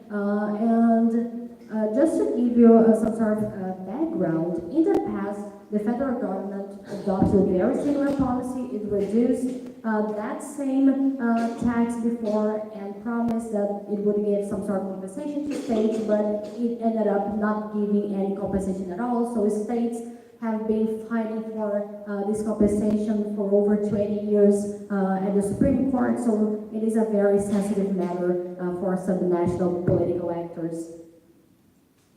And just to wrap up, what lies ahead for fiscal federalism and intergovernmental fiscal relations in Brazil?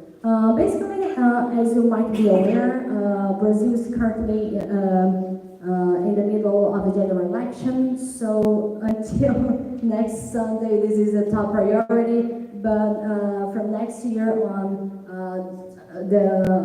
the advancement of a tax reform is expected to take the top place in terms of policy priority because Brazil has a very complex tax system and calls for reform have been ongoing for the past 3 or 4 decades, but it is very hard to reach consensus. So even though the Brazilian constitution puts forward some consensus building mechanisms, still they face a hard time when it comes to the legislative process.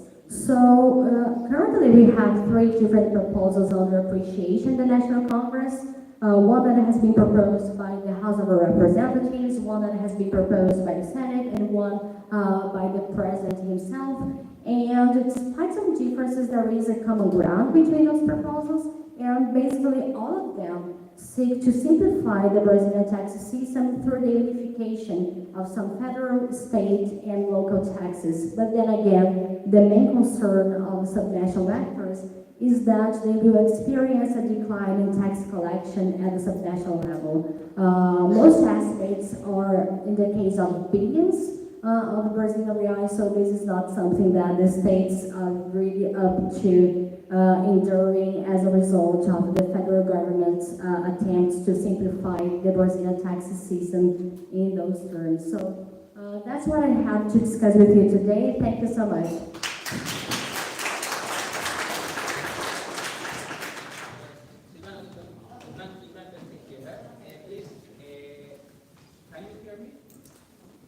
Can you hear me? Okay.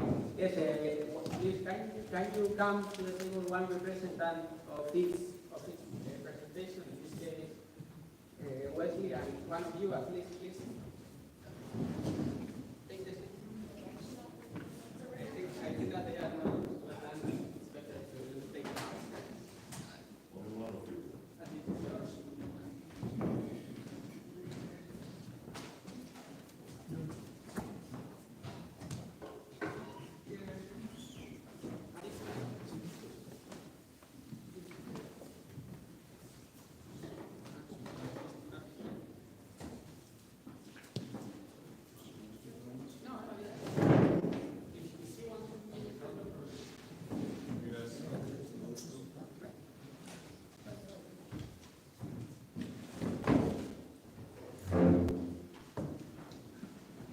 Well, we have 20 minutes for questions before lunch, and we open the micro for the questions that you can have.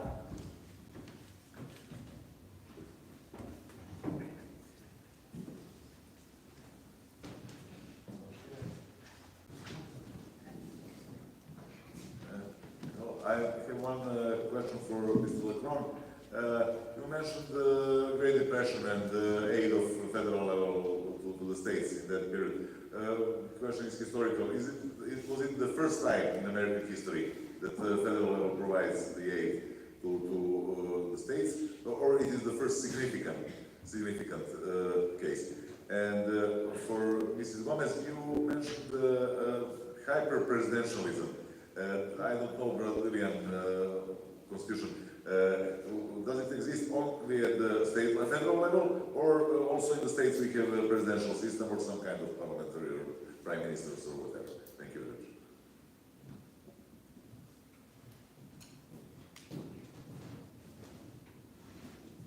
Thank you. My question goes to the first speaker. Now, this question is going to be two in one. Oh, sorry, not the first speaker. Mr. Lacon, yeah, sorry. Now, this is a two-in-one question. In the literature, we know that intergovernmental transfer could be either from the federal government to the state governments or vice versa.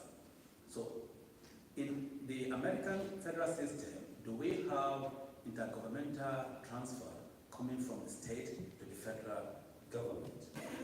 And the second one is, do we have, as we have in Nigeria, do we have a sharing formula for disbursing centrally generated revenue? And my second question is for Savannah. Yeah, you stated in your presentation that the literature states that the federal government tends to tighten control over state finances. Now, does that happen in practice? Thank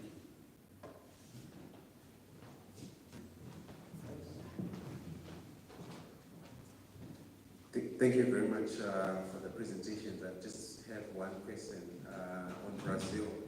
You made reference to the fact that some of the states had to approach the Supreme Court to get some form of compensation from the federal government. From these judgments, from these courts, are you able to tell or say if there is a consistent pattern in how the Supreme Court has dealt with these requests for compensation from the states? Thank you. I think that we can stop now. We answer these three questions, and then we open another round of questions after now. What do you prefer?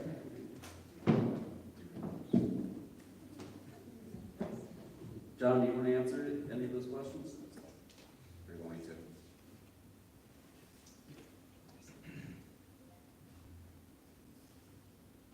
All right, well, I will until he gets back in. So the first question about the Great Depression, was this the first time that there was kind of federal aid to the state and local governments, or was it the first time it was significant? It was not the first time that there was aid. We've had kind of a cooperative system throughout American history where the federal government has shared revenue with the states. It really probably was the first significant time that happened during an economic downturn, and really restructured the system and giving the federal government a much larger role. So while there may have been other programs that dealt with recessions or so forth, but they were not anything that restructured the system the way that the New Deal programs of Franklin Roosevelt did. So, yeah. The second question about the sharing formula, this is very complex. So there is no one single sharing formula. It's really by program.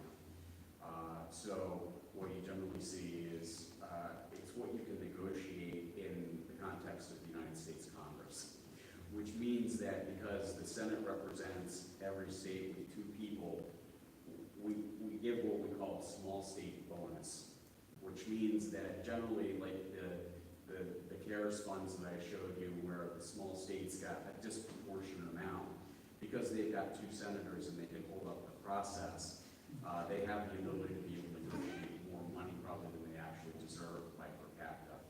Other things we do kind of take into account, the economic welfare of an individual state. So I mentioned the Medicare program, and this is, again, funding states that are poorer tend to get more subsidization than wealthier states do.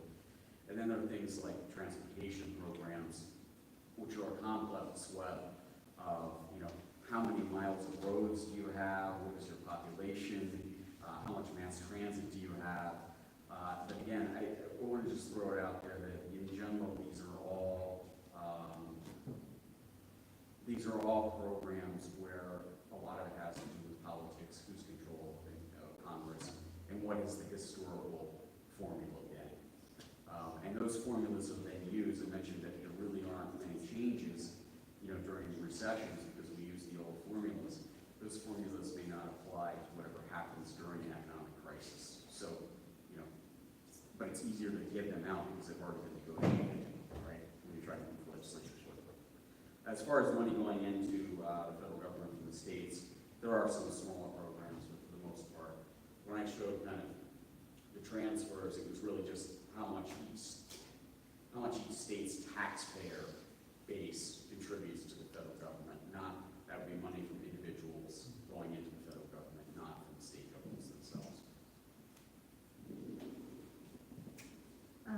Okay, so thank you so much for the questions. So I'll start with the first question concerning hyper-presidentialism. So it basically concerns the federal government, and there is a literature that basically specializes in Latin America that deals with hyper-presidentialism, and there is particularly one author, and he's from Argentina, called Roberto Gargarella, who really discusses how even the legacy of authoritarian rule of most countries in the region help explain why, even though some constitutional reforms or even entirely new constitutions, as the case of Brazil, that have been put in place, especially from the 1980s onward, those countries still preserve some sort of more authoritarian or more power concentrated at the executive level, at the executive power at federal level. So this is a literature that basically speaks to Latin America. I'm not sure if it has been applied elsewhere, but yes, it refers to federal governments mostly. And the second question about the control, how the literature discusses the trend towards further control over states' finances. Again, I'm more familiar with the Latin American literature, and there are many critical works confirming that. And I'm also familiar with a particular work examining the case of Spain. So I know that in those cases there is empirical research demonstrating that yes, this is actually the case.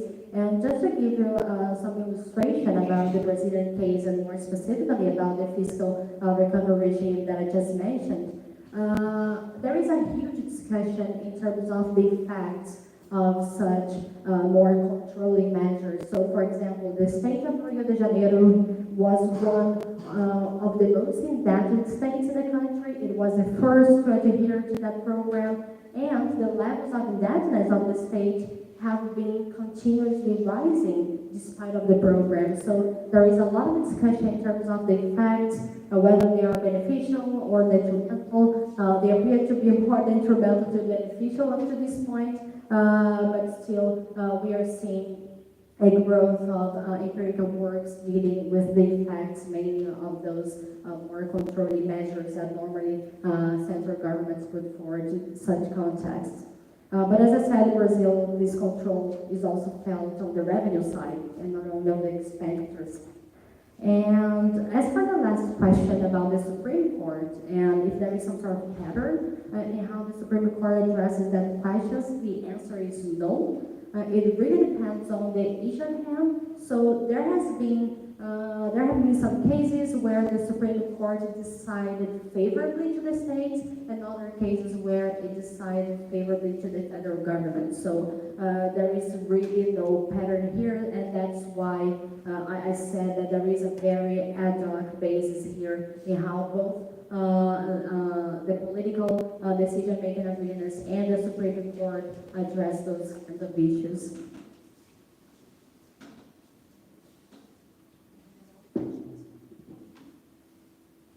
Okay, we open the last round. We open the last round of questions. I think that Eva Maria had one question. We have a space for 2-3 more questions, and then we will go for lunch. Thank you so much. I probably have a stupid question or a naive question to you, Leslie.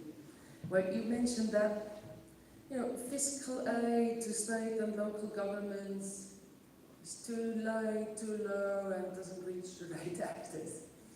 You also said that things and rules cannot really be changed due to polarization. Am I correct when I think that the lack of change and reform only increases inequalities and polarization, and that there is a vicious circle? And how could it possibly stop or be stopped? Short question for Maria and the others working on Spain. You ended by saying that socioeconomic inequalities are increasing between the communities despite of interterritorial solidarity, and you ended by saying that there is a need to renew the financial system. Now, how should we imagine this to happen? Could there be another way to renew the financial system which is not by centralizing it? And if it is centralization, what will that do to the asymmetric federal system of Spain? How will it affect the place we are in right now, and maybe also Catalonia? A very short question, if you allow me, for Silvana. You said that the main concern in the Brazilian system is that there is such a low level of taxation on the subnational level. The remedies that are being discussed are about simplification and unification. Now, how do the two link? How could simplification and unification possibly create an incentive for subnational units to raise more taxes? Thank you.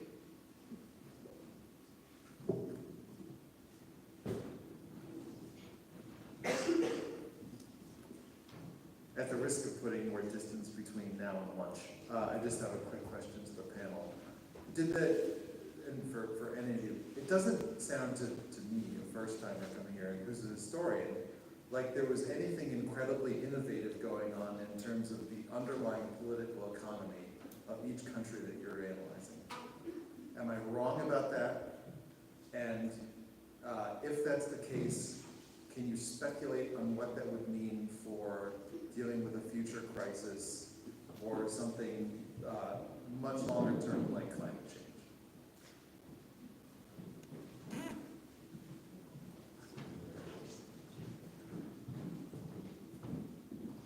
Hi, my question is for Mario. I would like you to develop on your idea of which type of fiscal reform should be needed to, let's say, improve the situation of the left behind regions in Spain. And I would like to have your opinion on whether centralization is actually the way forward, in the sense that I think it's John Sorens or Anna Kleider that showed that if you decentralize, it can actually help the regions to catch up. If you give them the means to have their own economic development tools that are related to their own political economy, they can actually catch up. So maybe that the fact that Extremadura is still extremely poor in contrast to the rest of Spain may actually be explained by the fact that fiscal federalism in Spain is relatively centralized outside of Navarra and the Basque Country.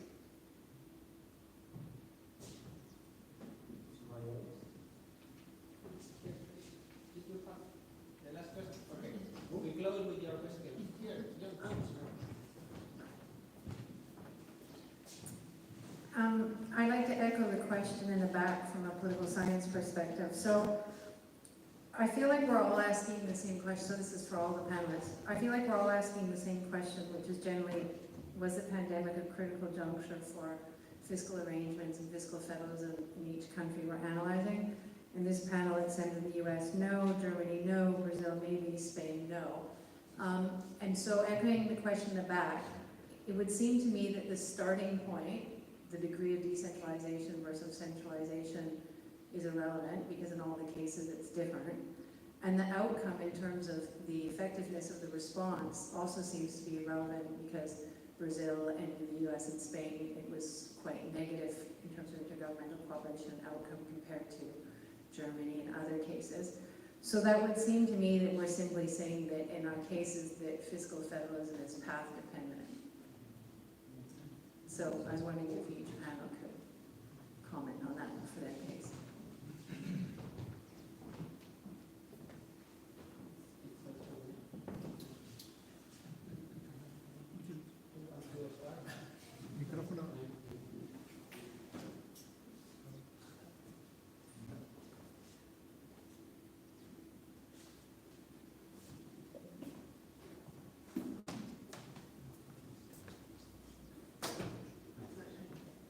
Alright, so I'll try to be very quick to allow for more room for my colleagues to speak as well.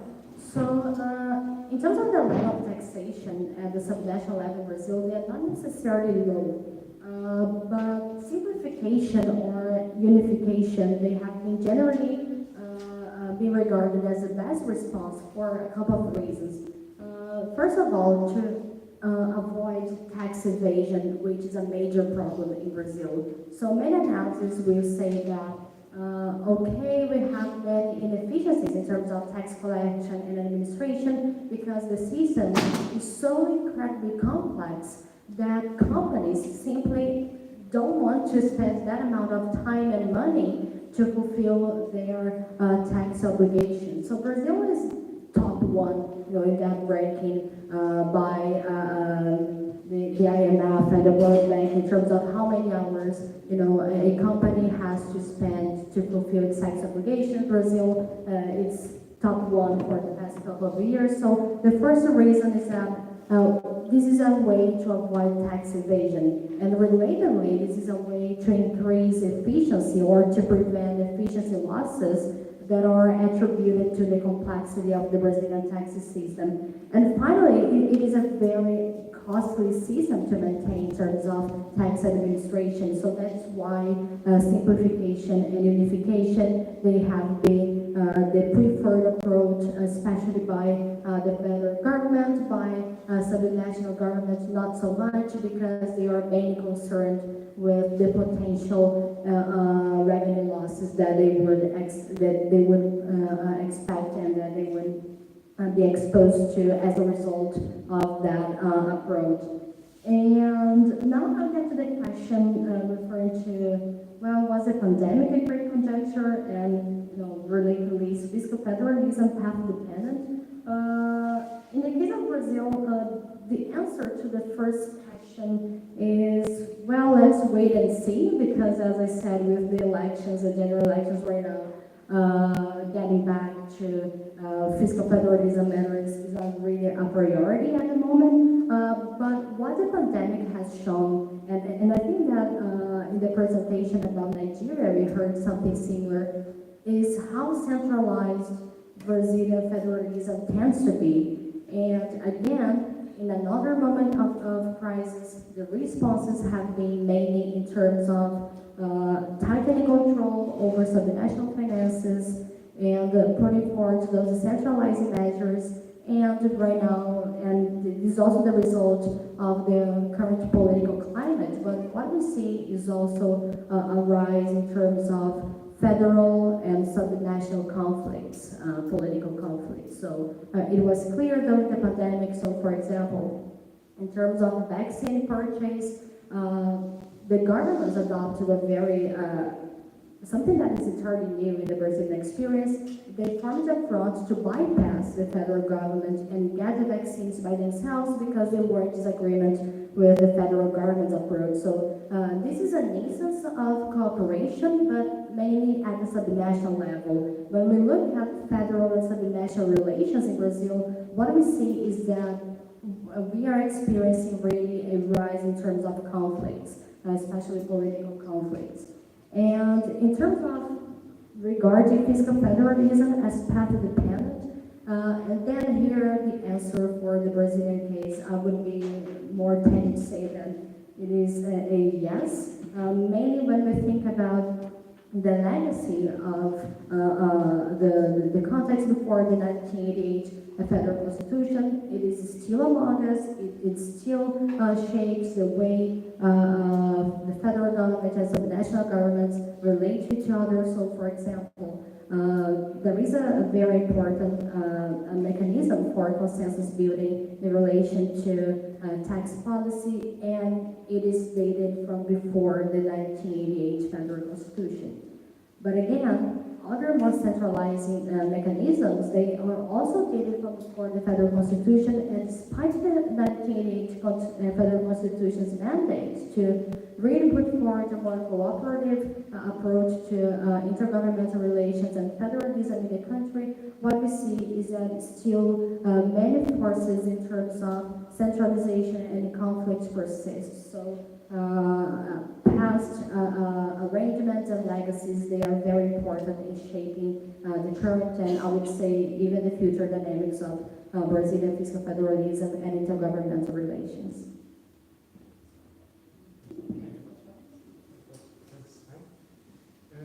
Thank you very much for your questions.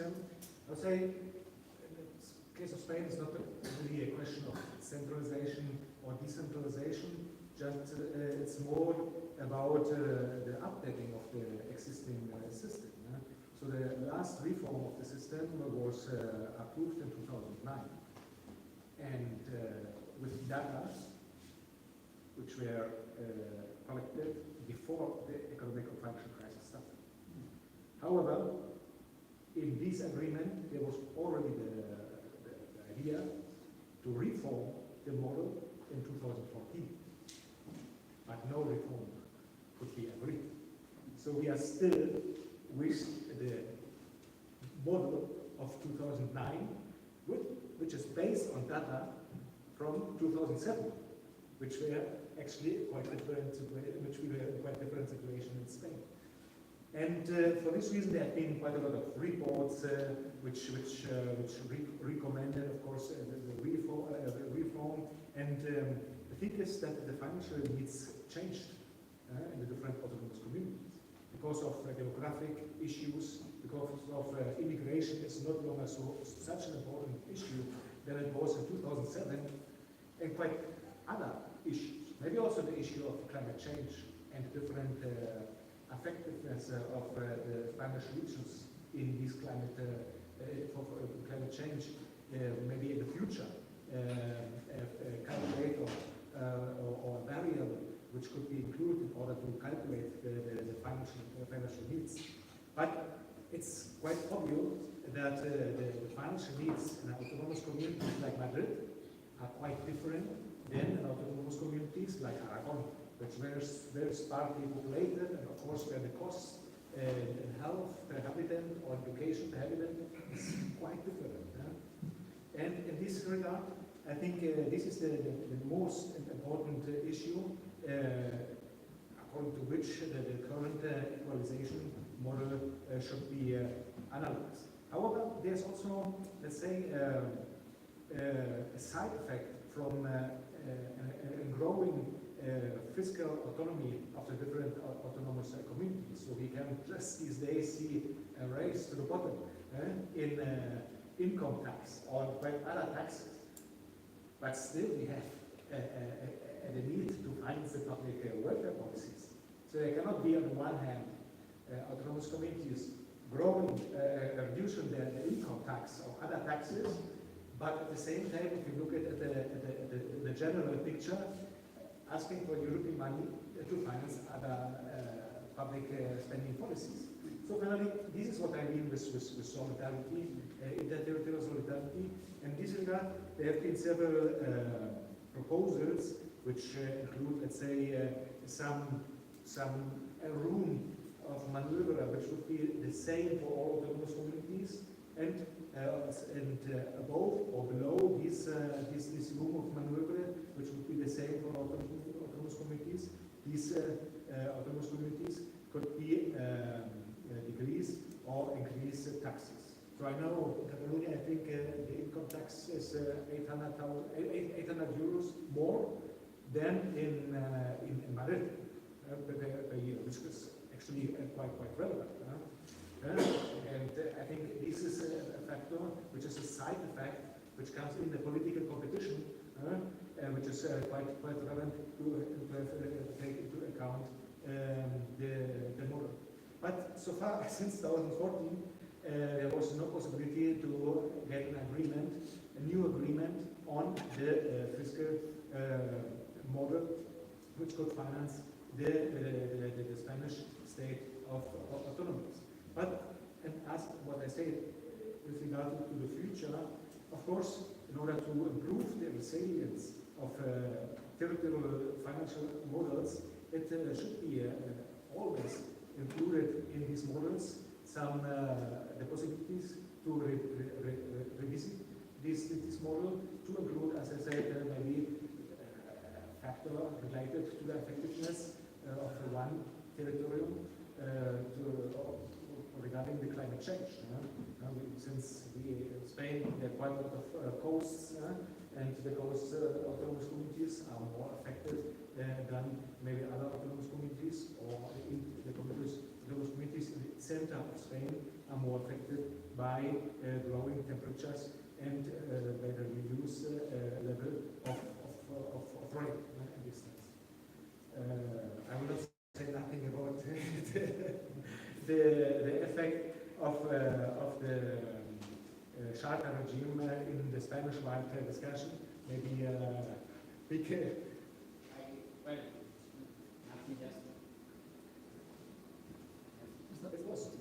no, just regarding what you say of the bank dependence, I think that Spain is a quite interesting case to study because you have a foreign regime that has a real root, very large roots in the fiscal federalism exercise since the Middle Ages, and the rest of the autonomous communities has recovered, has been decentralized 40 years ago. And of course, the way of functioning are very completely different. And apart from the capacities, I think that it's important also the culture.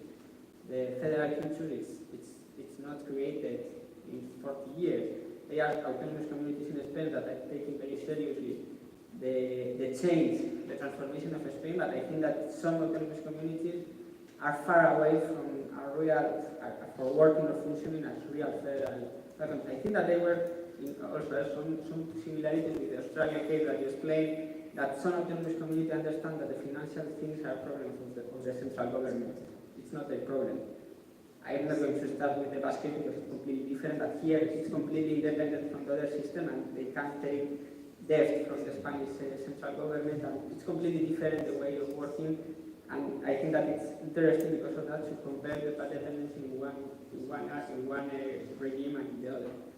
But we don't have too much time. That I prefer at the rest of the speakers you have 4 or 5 minutes to finish if you want to add something more.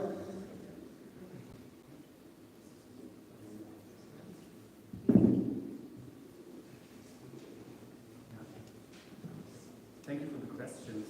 So I would like to start with the history.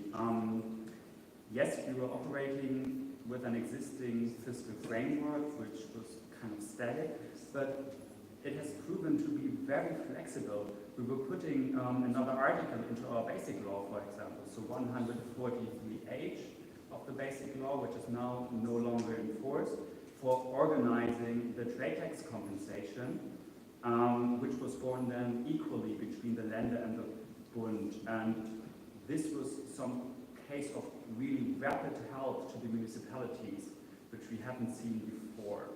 So we were also speeding up legislation in the Bundestag and the Bundesrat, or two chambers. And as you can see here, we have some kind of cooperative structures between the Bund and the Länder, which was really emphasized. For the fiscal arrangement, we have now an amplified discussion about fiscal federal relations. And some scholars also point to the fact that we would need something like a Federalism Reform 3, which is now discussed in Germany. We also had a major reform of the financial equalization system, which came into force in 2020, but which didn't get much attention because of COVID and the rapid fiscal measures which were taken. So what is new? Maybe new is that we have a new discussion also of the so-called debt brake. Why? The implementation was consensual, but we have an automatic sunset clause. And this automatic sunset clause is something different to the EU level, for example. But we have no real consensus for putting it into force, so ending the general escape clause at the Bund and the Länder level. So we are now kind of governing with special funds.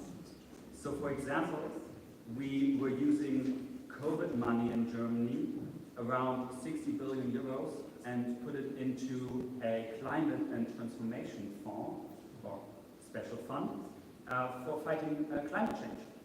Or now we have put a credit authorization of roughly 200 billion euros into the Economic and Stabilization Fund. So now a huge debate is ongoing if there's something like a unity of the budget, or if it's more segregated in a way, which means that governing is becoming more and more difficult. And so I think, yes, this is something new that we hadn't had before in this kind of dimension.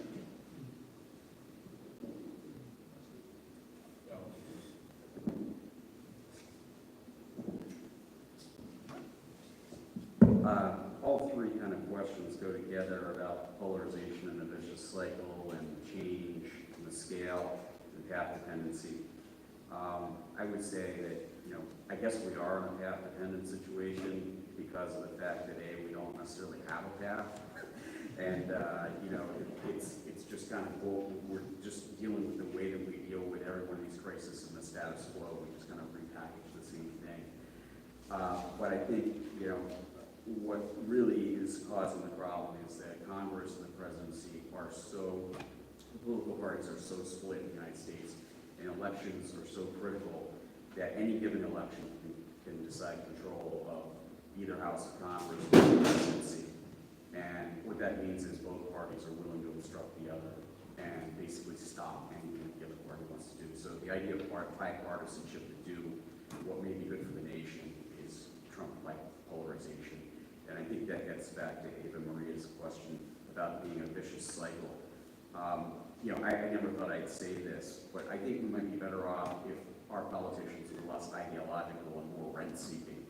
So the fact that we actually use the same formulas to get these COVID relief and Great Recession relief is probably good, right? At least they got something done, and we don't seem to be able to do anything otherwise. So it's inefficient, it's messy, but otherwise we could never negotiate these formulas or anything like that, from policy to policy. So it's better than nothing. Okay, thank you very much. With this last speech, we finish this first session. I think that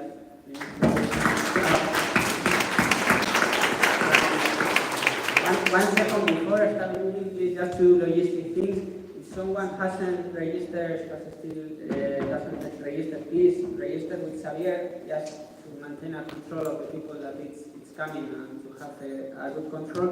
And apart from that, we are now going, Joseba and John will guide you to have lunch to the Guggenheim. But if someone